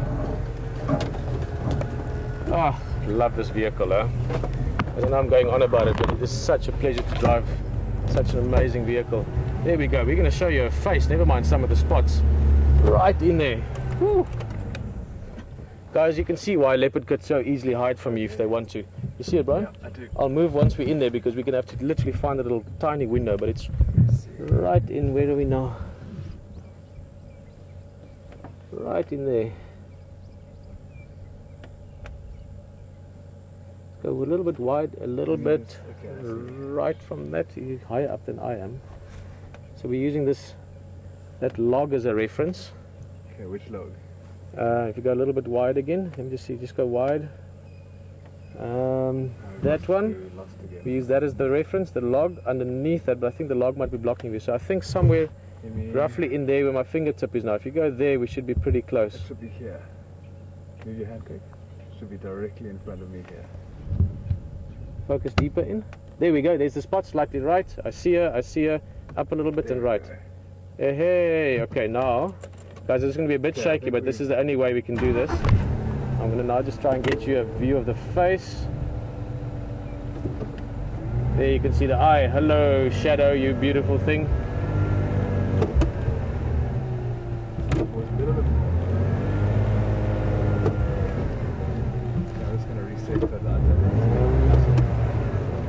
Woo! That is what you call finding a gap.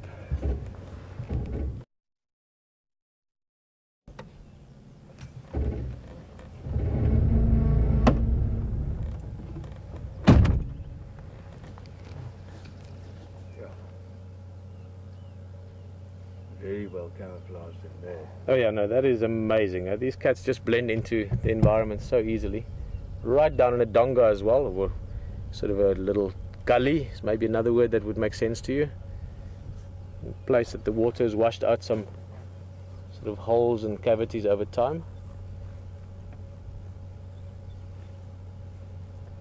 Apparently she also has a kill in there somewhere hidden away. Now it's a good thing for leopard to hide their food. When they make a kill, they don't want it to be taken by lion or hyena, wild dog. All those things will steal their food if they can. So quite often they hide them up in trees. But just as often, if not more often, they just make sure that they don't get spotted on the ground. So they pull them into a covered area like this, or under a thick bush, something like that. Guys, but just quickly recap. This is Shadow. And if we could see her more in the open, you would see a little notch out of one of her ears, which is one of the ways you can recognize her. And she was always a bit more of a shy cat. And we don't mean, Sabi Sands, a shy leopard is a very relative term. Keep in mind, we are in the area that's probably got the best leopard viewing in the world. And a shy cat, it just means it's not, she might be hiding in the thickets rather than out in the open. She might be a little bit more elusive than some of the other ones. Her sister, who we called Saseka back then, called Tandi now, which means the same thing, interestingly enough. It means beautiful. Her sister is an absolutely stunning cat. Dark markings, Shadow, so I always want to say Tingana because I knew her like that for so long, but Shadow is a bit of a lighter cat, not quite as big as her sister, but nonetheless very beautiful.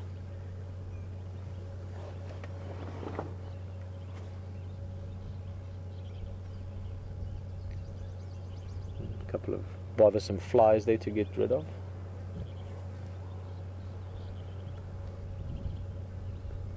Even leopards can be annoyed by flies.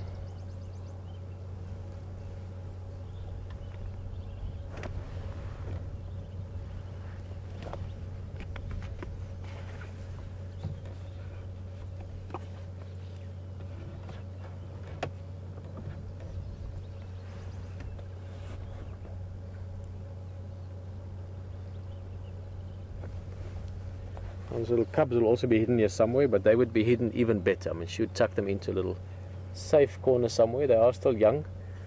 Again, in this area, because animals are so habituated, they grow up with 4x4s being part of their environment on a daily basis. It is not something strange. It's not something foreign. It doesn't bother them.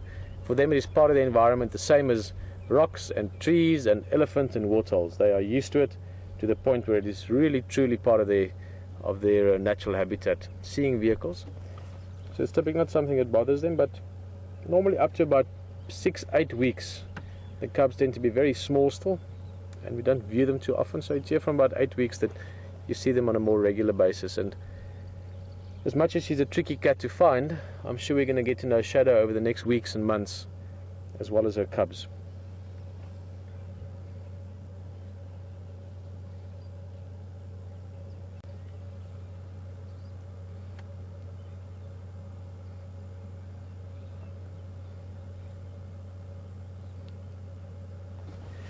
Let's see if Neil could see that.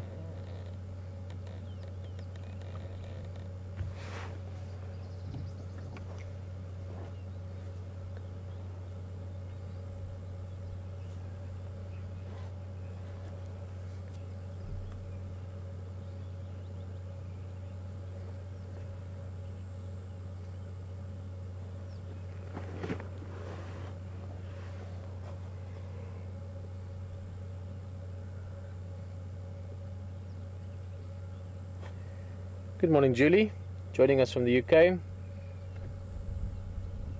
think you'd enjoy the weather we've got today, Julie. Nice, sunny, hot weather. The English love to talk about the weather. Most people do. It affects our lives on a daily basis. Julie's just asking if we know or have any idea who the male or the father of these cubs would be. Julie, most likely either Mvula or Lemula, which is a leopard I've never seen. I'm going to double check. Got a few basic notes on these guys.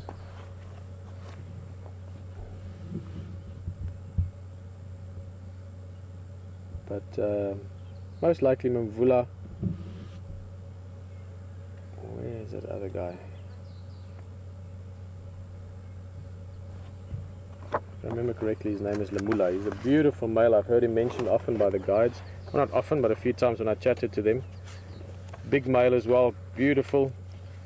And he's very well known for his orange eyes.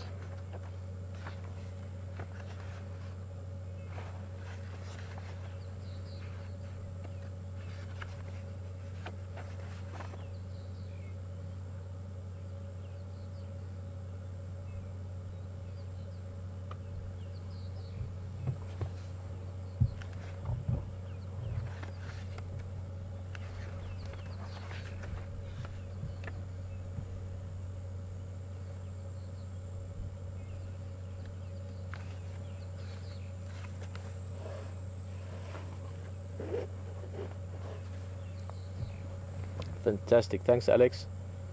Don't think we're going to see too much of her this morning. Maybe this afternoon we will come back here. Maybe we get a bit more opportunity to see Shadow.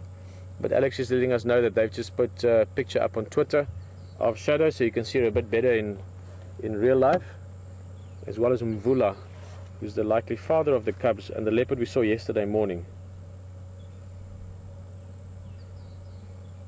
Now when you look at those pictures, for those of you that are interested in it, you would look at the spot pattern.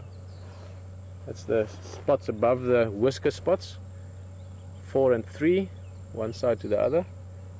And in her case, that little notch in the right ear, that's, I wouldn't say dead giveaway, but if you see a leopard this age, this size, mature female in this area, she's been here now for almost 8 years since she was a cub. She's moved slightly north from where she grew up, but I mean, we're talking, for all practical purposes, the same area.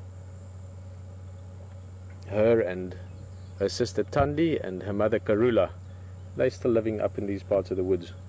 The same as their grandmother, in this case Karula's father, I'm getting mixed up here. The same as their grandmother, essentially. Karula's mother, which was a female known as Safari, which is an incredible leopard, really amazing leopard. I knew her for many years. She had one blind eye. It looked like a orb or a different planet. It always reminded me of Jupiter. So female leopards tend to stick around, sort of just expanding their sort of collective territory, if you want, each with their own territory, obviously, within that. So, long chat, but we might see her again this afternoon. I'm going to move a little bit. Just want to speak to Neil and see if he had an idea of where the cubs might be hiding, but I don't think we're likely to see them, but you never know. We'll try, and we'll certainly try over the next day or two.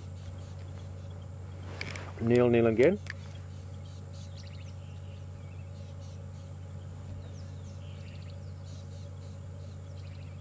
Neil again. These guys are all starting to head back to their respective lodges for breakfast. We might be on another channel. And Brian, I think let's move a little bit. But look at that, you can see why they're not that easy to find. She's completely vanished into that grass. Oh yeah, no, she's, I mean, I don't even see her now. No, there I see it again.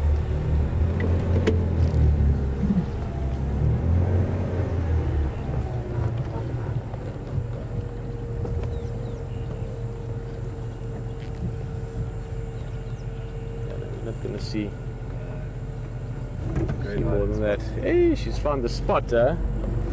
Yeah, not gonna see her more than that for now, but we will come back.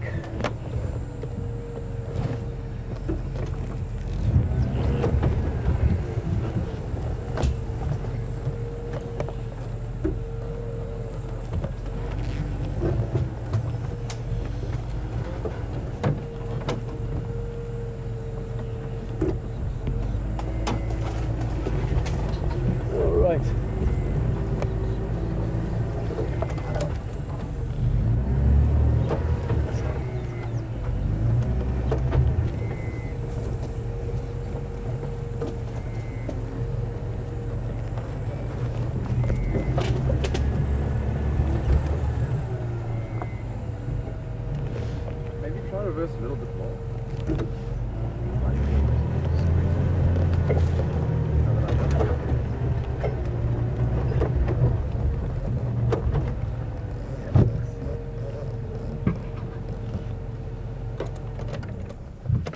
Let's have a last little glimpse in there. We're right on the edge here. If I go another foot further, then we won't be able to stop. We'll just go into that same space as her. So we're going to stop here for now, I think. Yeah. Can you see her at all? Not really. No, very difficult. But we will come back this afternoon, definitely. Try and see more of her. Just a quick recap. This is Shadow, female that I'm on a personal level as well very excited to see. And we will try and see her again. She's a shy leopard.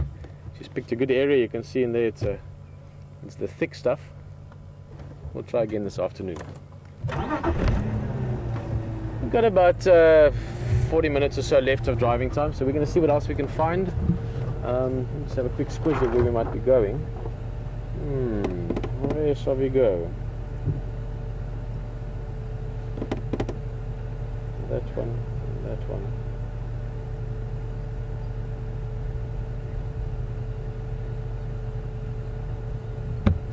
Let's try that. It was working very well the other day. So back along that one, and then we go down all the way to there. Perfect. A scenic drive down a riverbed, get some nice shade as well. It's getting really hot now, so I wouldn't mind driving in a slightly cooler area than up on the high ground here.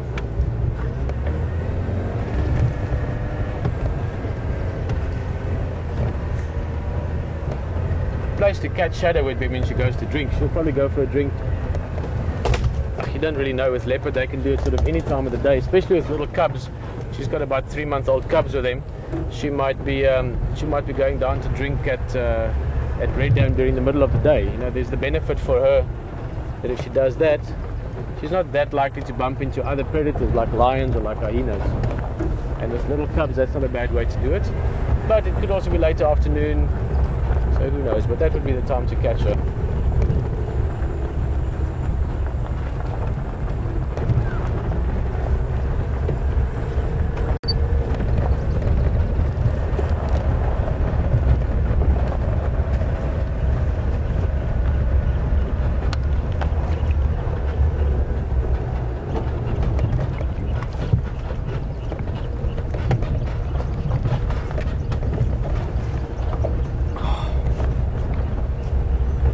Myself chatting last night. Oh, water's good, eh? All the excitement of yesterday afternoon, we both almost forgot to drink water. In this kind of hot climate, you quickly become aware of that. Just making sure I hydrate myself properly today.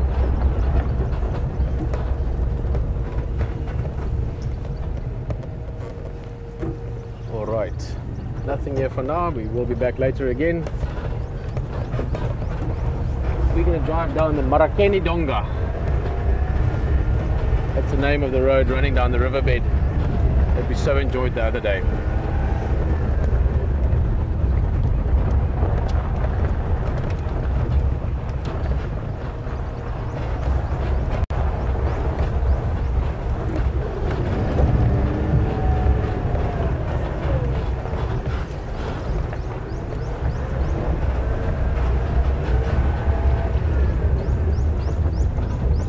Pump station, solar panels on top. This would be helping to pump water for the lodge probably, which is downriver from here.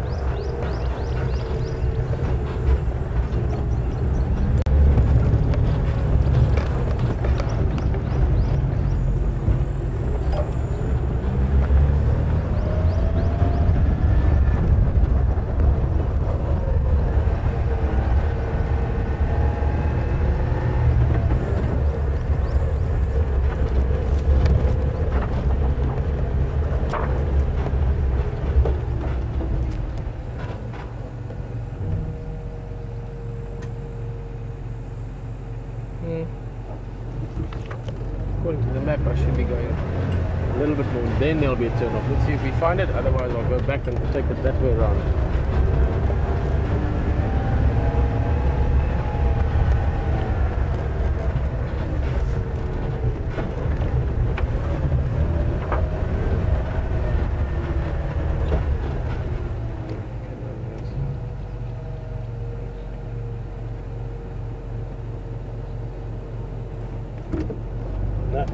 There's always little idiosyncrasies with maps.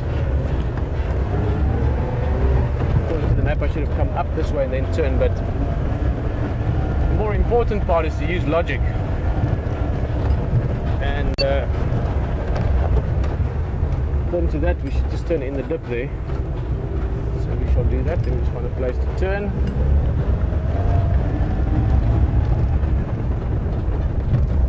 Like here.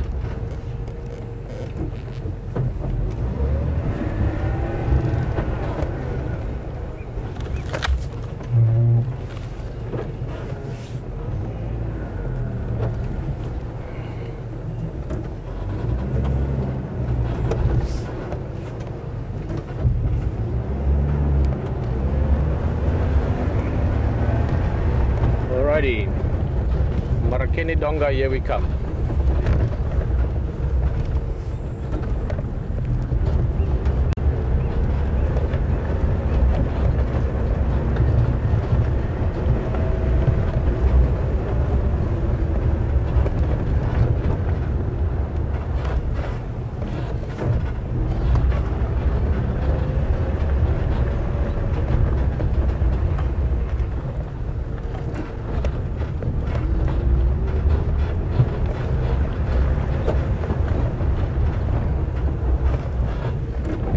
Michelle, just wondering, I'm sure many of you were wondering that just now.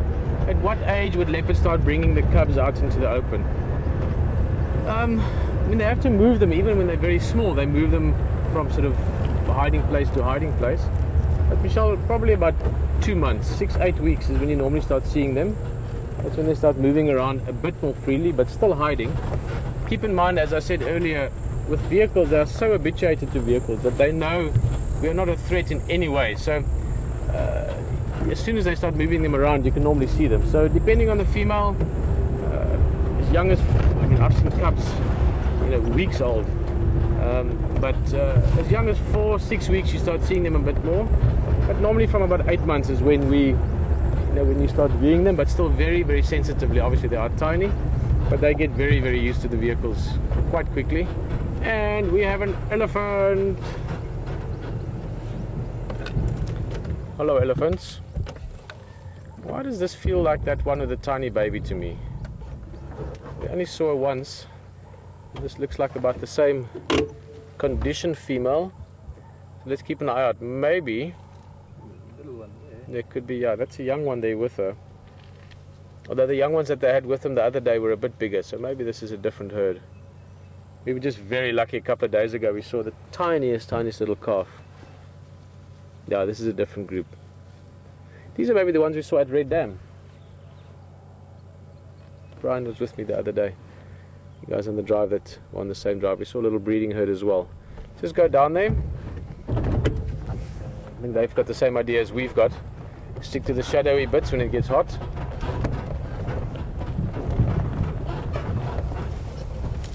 Now that's a mother with a sort of 2 calves, so that's definitely not the one of the tiny one. Hello. One calf would be about 4 years old probably. 4, maybe going on 5 even. The little guy would be 6-8 months.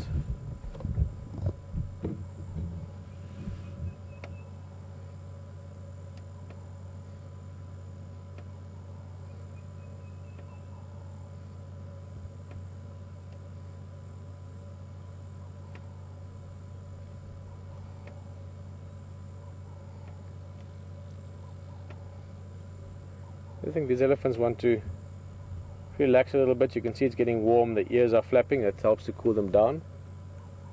And they've got a nice shadowy area there now. I'm not going to disturb them too much. Well, not disturb them, that sounds strange, but I mean, I'm not going to go closer to them. We're just going to watch them a little bit from here. That's actually a beautiful view. Hello, youngster.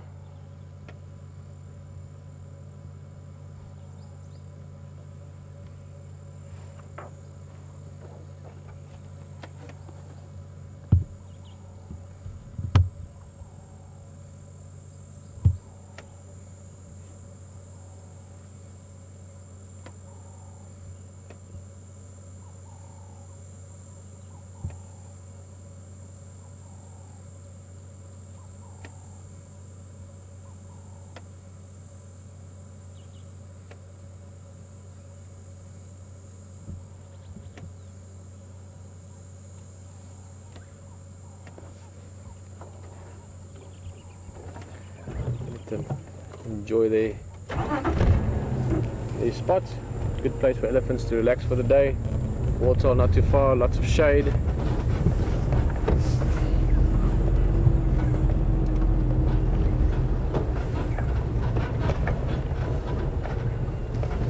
Whew, proper summer's day today. Oh, that's to go. Yeah, no, we've been very spoiled. I know we've been giving you some temperature updates on the vehicle every day, but it has been very pleasant, cool for this time of year. Today feels more like the low felt on a typical summer's day. It's getting hot now and it's only 8:30 in the morning. Might mean a bit of cloud build up and maybe even rain later in the afternoon. We shall see.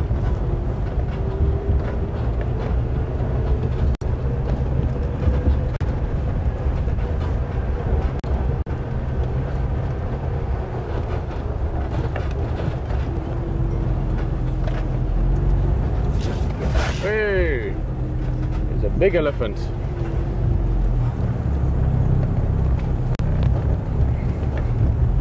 Two big ones.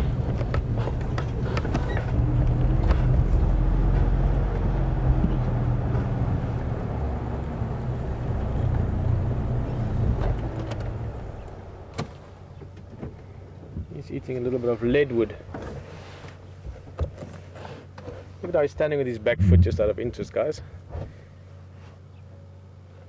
So he's resting his back foot at almost a horizontal angle backwards. So it means he's fully carrying his weight on 3 legs, balancing on 3 legs, and that back leg just taking a little break on the branch.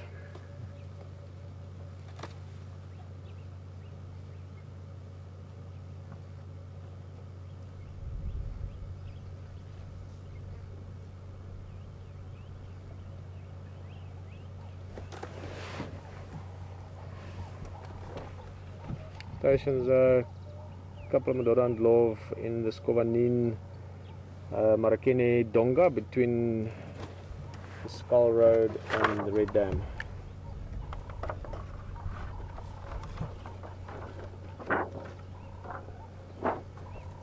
Me in the wrong channels. Thanks, Alex. Our station just after a couple of Madora and Love in the Marakene Donga between Buff Skull and Mafufanyane Junction.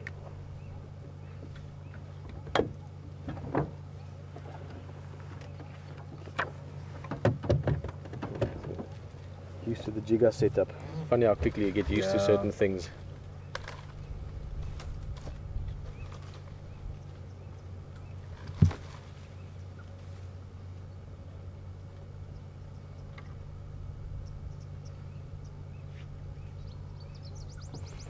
Elephants have to spend a lot of time eating.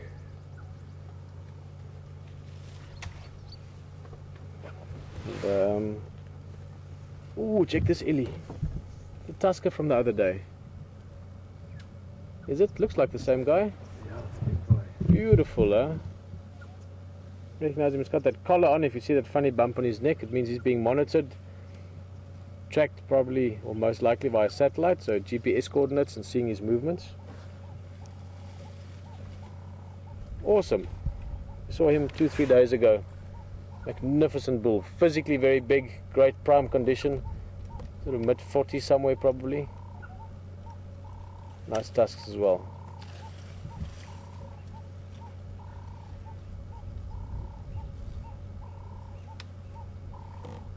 Just coming back to what they eat, as I was saying, elephants have to spend a lot of time feeding every day. They're herbivores, so they eat only plant materials. Mixed feeders though, so grass, twigs, leaves, branches, bark, roots, all different kinds of vegetation. And they eat on average about 5% of their body weight. So a big bull like, well, both these guys are actually quite big guys. They'd be eating between 200 and 300 kilograms on a daily basis. Sorry guys, any station trying to call Peter?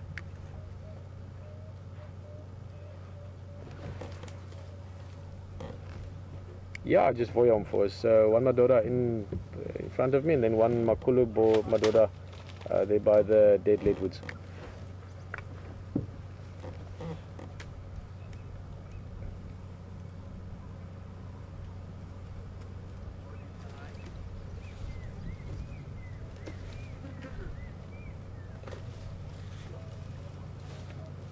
Very impressive, huh?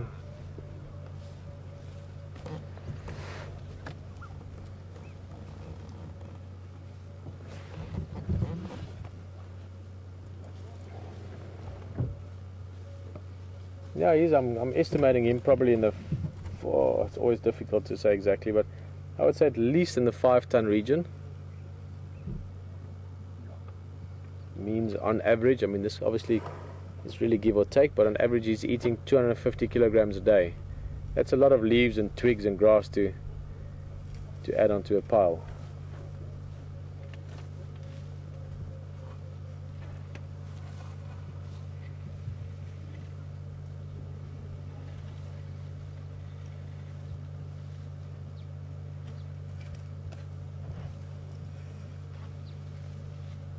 Walking further back.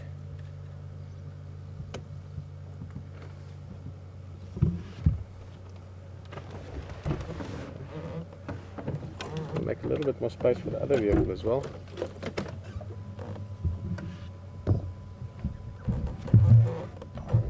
I think they can see nicely there.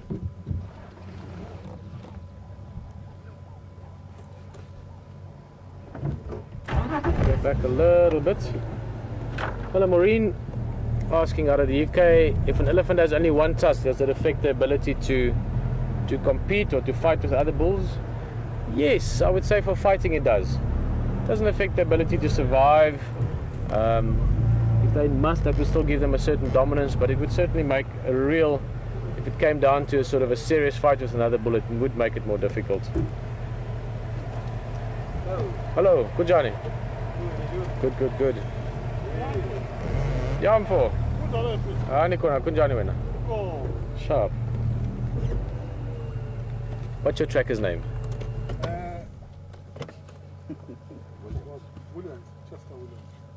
Chester Williams. Oh, okay. I see. He must be fast when he's tracking, huh? Yeah. There's a bit of a joke there. Is it Williams? At the moment. Chester. Oh, okay. Chester Williams was a famous rugby player. The sprinters are Chris. I remember Chris from long ago, but it's a difficult name to remember. Easy guy to remember, actually. Chris has got one of those larger-than-life personalities. I'm sure you guys agree. and larger than body personality. Well, something like that as well. Look at the dragonfly here. The dragonfly flying right next to us. Right, well, Chris, there's also a small, just one more fuzzy with 2 mumpimpans just here by the pump. Okay. Yeah, okay. Cool. That's cool, I huh? think I'm going to squeeze past you there. Yeah. I think it's rain coming. Yeah. Alright guys, enjoy, have fun. Bye bye. Oh, just. Huh? Old women. Which one? Yeah, I think he from Billy maybe a long time. Yeah, alright. Cheers guys, Chris. Cheers. Nice to see you. Have a lovely safari, enjoy it. Cheers.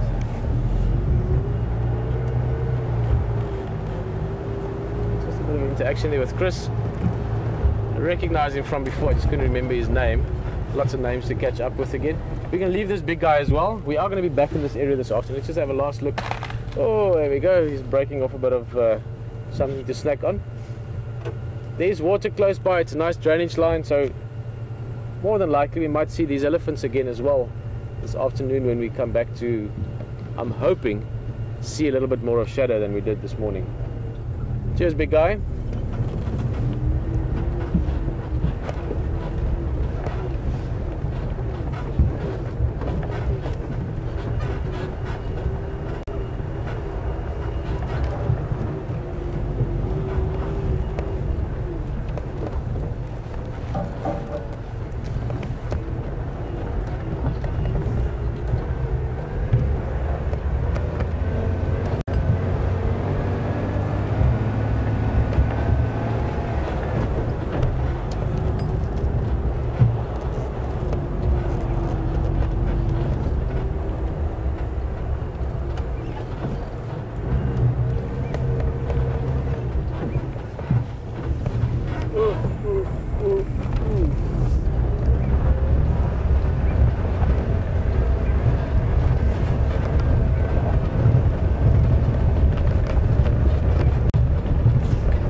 One like this.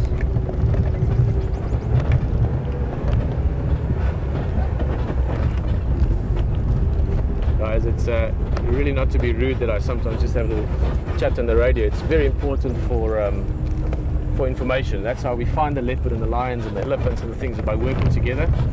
These guys are true experts. They've been doing it for 5, 10, 20, 30 years, some of them. They know this area intimately. Chris is from this area. He's got his house just outside in one of the villages. So it's of absolute crucial importance to us that we work nicely together with the guys. Now, radio communication is a very important part of that in terms of the actual logistics and the communication aspect of it. But probably as important, if not more important, is just getting to know the guys a bit as well. For me, I'm very lucky that, having worked here in the past, a lot of the guys I know. I mean, the guy with Neil, when we went into the leopard, his tracker, who also guides, there's a guy called Rodney, and I knew Rodney from before his child was born. when I asked him how Candy is, I've known Rodney for 10 years, and that's very important. But it's also important, like I did just there, I just made a little comment there about the elephants and Chris and that, and to have a little bit of fun with the guys within reason, because that's what they do as well. And that's just a camaraderie. These are guys that share a passion, that share a lifestyle which is quite far from normal type of lifestyles. I lived that lifestyle for a long time. It is a very different type of lifestyle. So it's important to flow with that camaraderie. It's a nice thing as well. I didn't just do it for the purpose of getting in with the guys so that we can get good sightings. It's a great thing as well. I respect all of these guys so much, and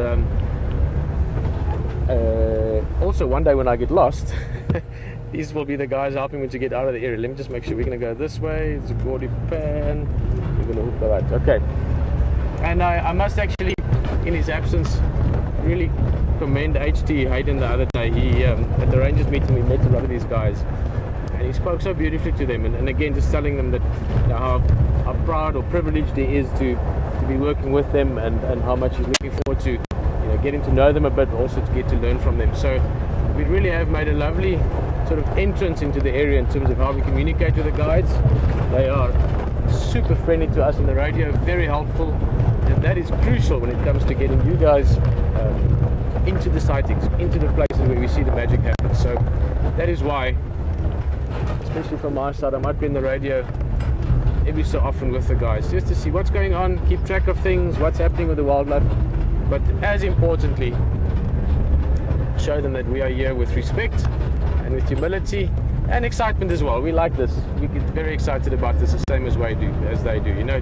Some of these guys have been doing it, as I said, for 30 years, and they still get excited when they find a leopard. They still like tracking them. Ephraim this morning, Ephraim is a phenomenal tracker. He really is a very good tracker, and he still gets excited when he gets that fresh leopard track. He's on the radio, guys, leopard track here, and he coordinates the guys, and more often than not that leopard is found, and it would not have been if it wasn't for the tracking skills. You don't find them just by driving around.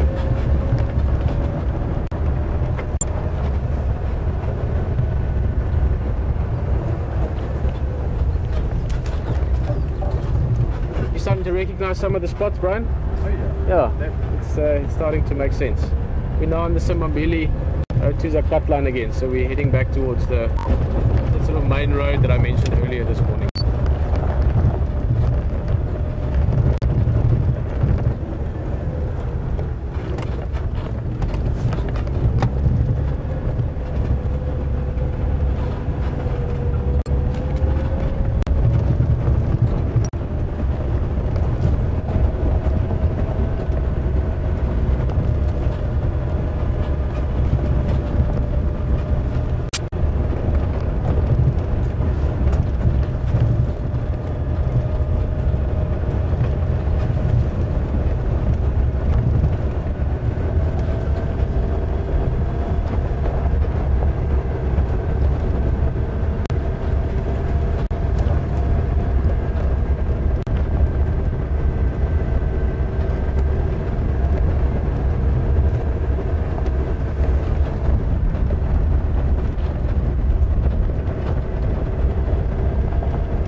That's a nice tree for a leopard to play on. Just look at that.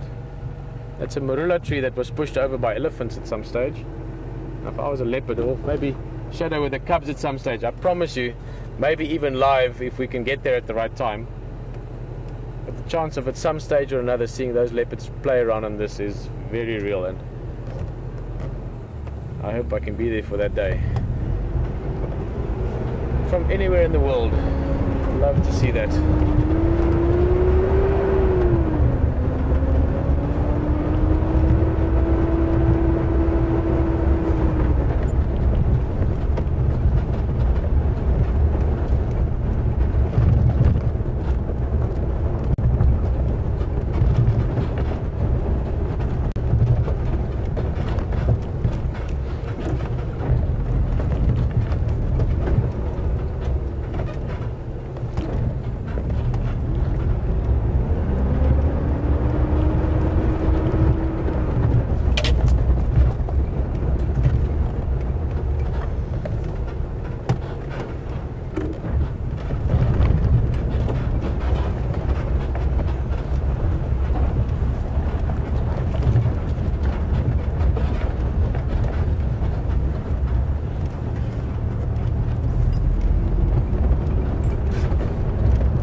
till I camp.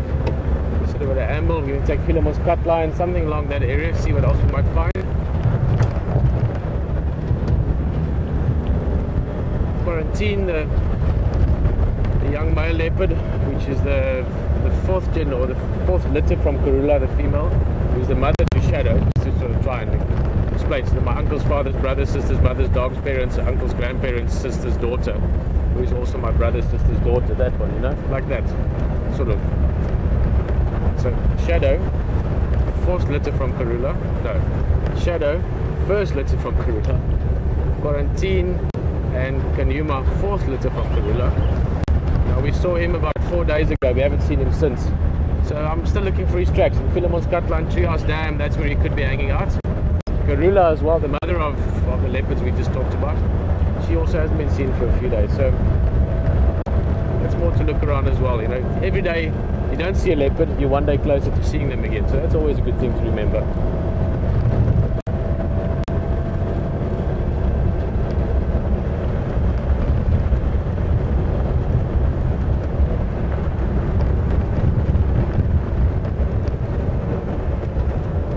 Here for Abel. Cheers guys, enjoy your morning.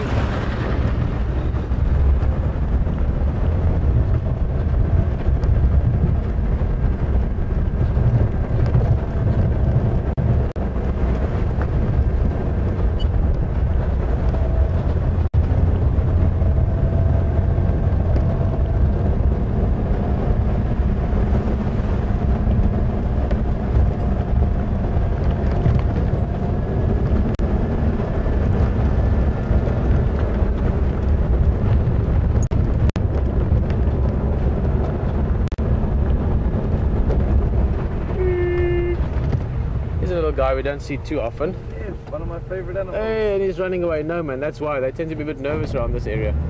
Off he goes. Maybe you can see the tail end of it. No, it was a warthog. Yeah, I like warthogs as well. Brian's saying one of his favorites. I can totally agree with that. Great characters, great personalities, funny looking, immortalized in the Lion King in the form of Pumbaa. Warthogs. We like them, but they tend to be a little bit nervous around here. I don't know why. I think it's various reasons maybe. Not always, but they tend to be a little bit not as relaxed as opposed to the other game.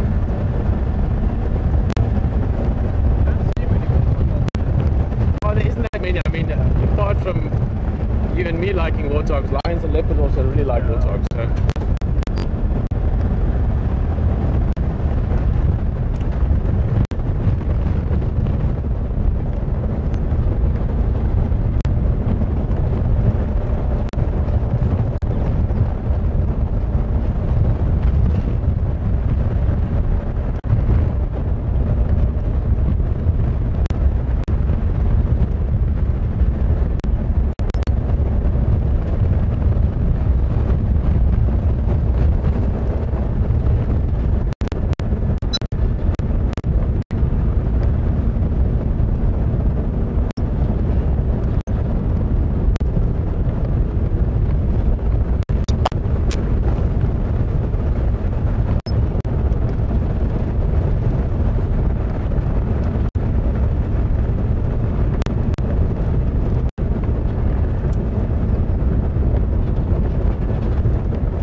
a question there from John in Stanford, just asking how long does it take to learn tracking and all the tracks and things.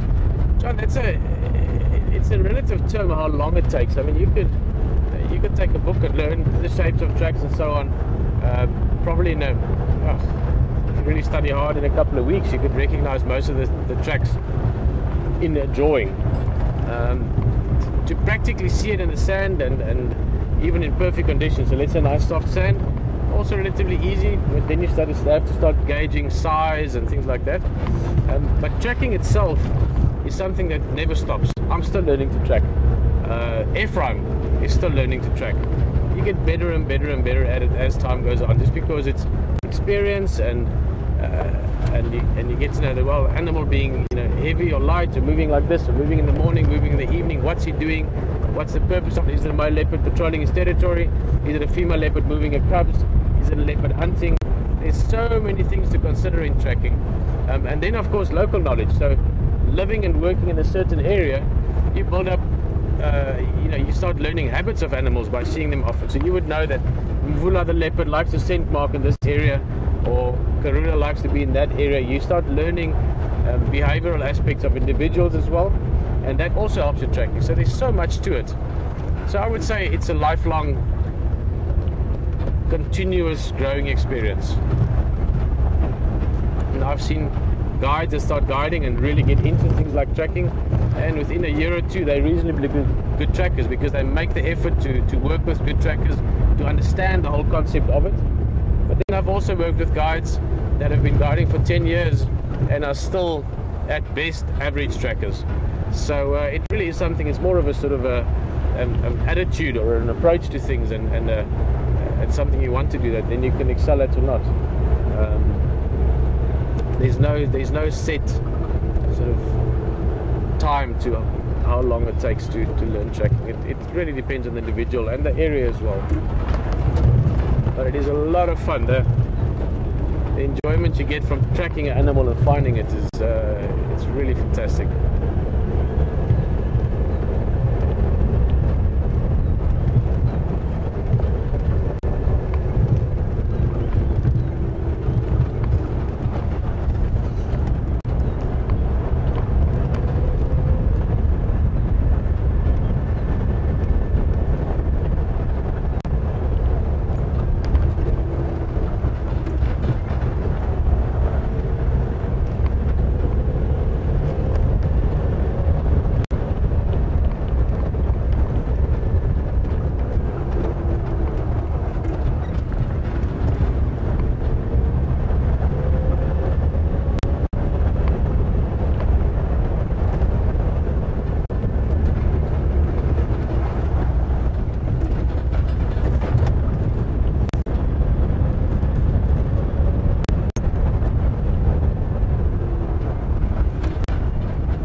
I'm going to take a little stop here and just unclip this quickly. We're almost at the end of the drive, and I don't want to do a rushed goodbye in the end. It's been a lovely morning.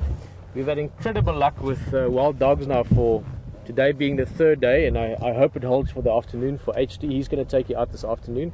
Just a reminder that we are down to one vehicle until early next week, until we can fix something on the jigger. Nothing major, but we need to be able to get the parts here. We are in the bush. And as always, just a pleasure. From myself, Peter, and from Brian behind the camera, lovely time. Alex, thank you very much. Fantastic job in the directing side there with Will as well.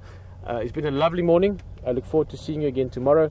And I know you will have a beautiful afternoon with HD and with the things you're going to see. We're going to just finish off the last bit of the drive. And as always, thank you for being with Wild Earth here. And thank you for taking part as well in everything. It's going to be a nice hot day. Cooking day.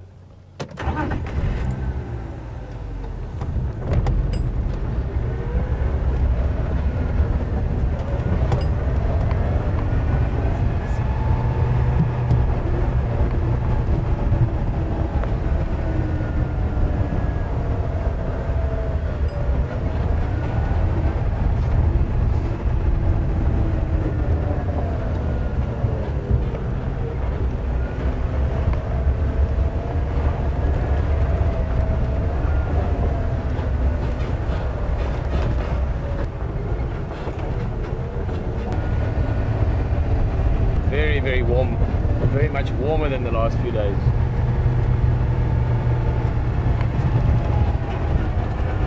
And just before we sign off, once again, thank you so much for being part of this. Thank you so much for being part of the exploration rehearsal stages, and look forward to spending the next few weeks with you.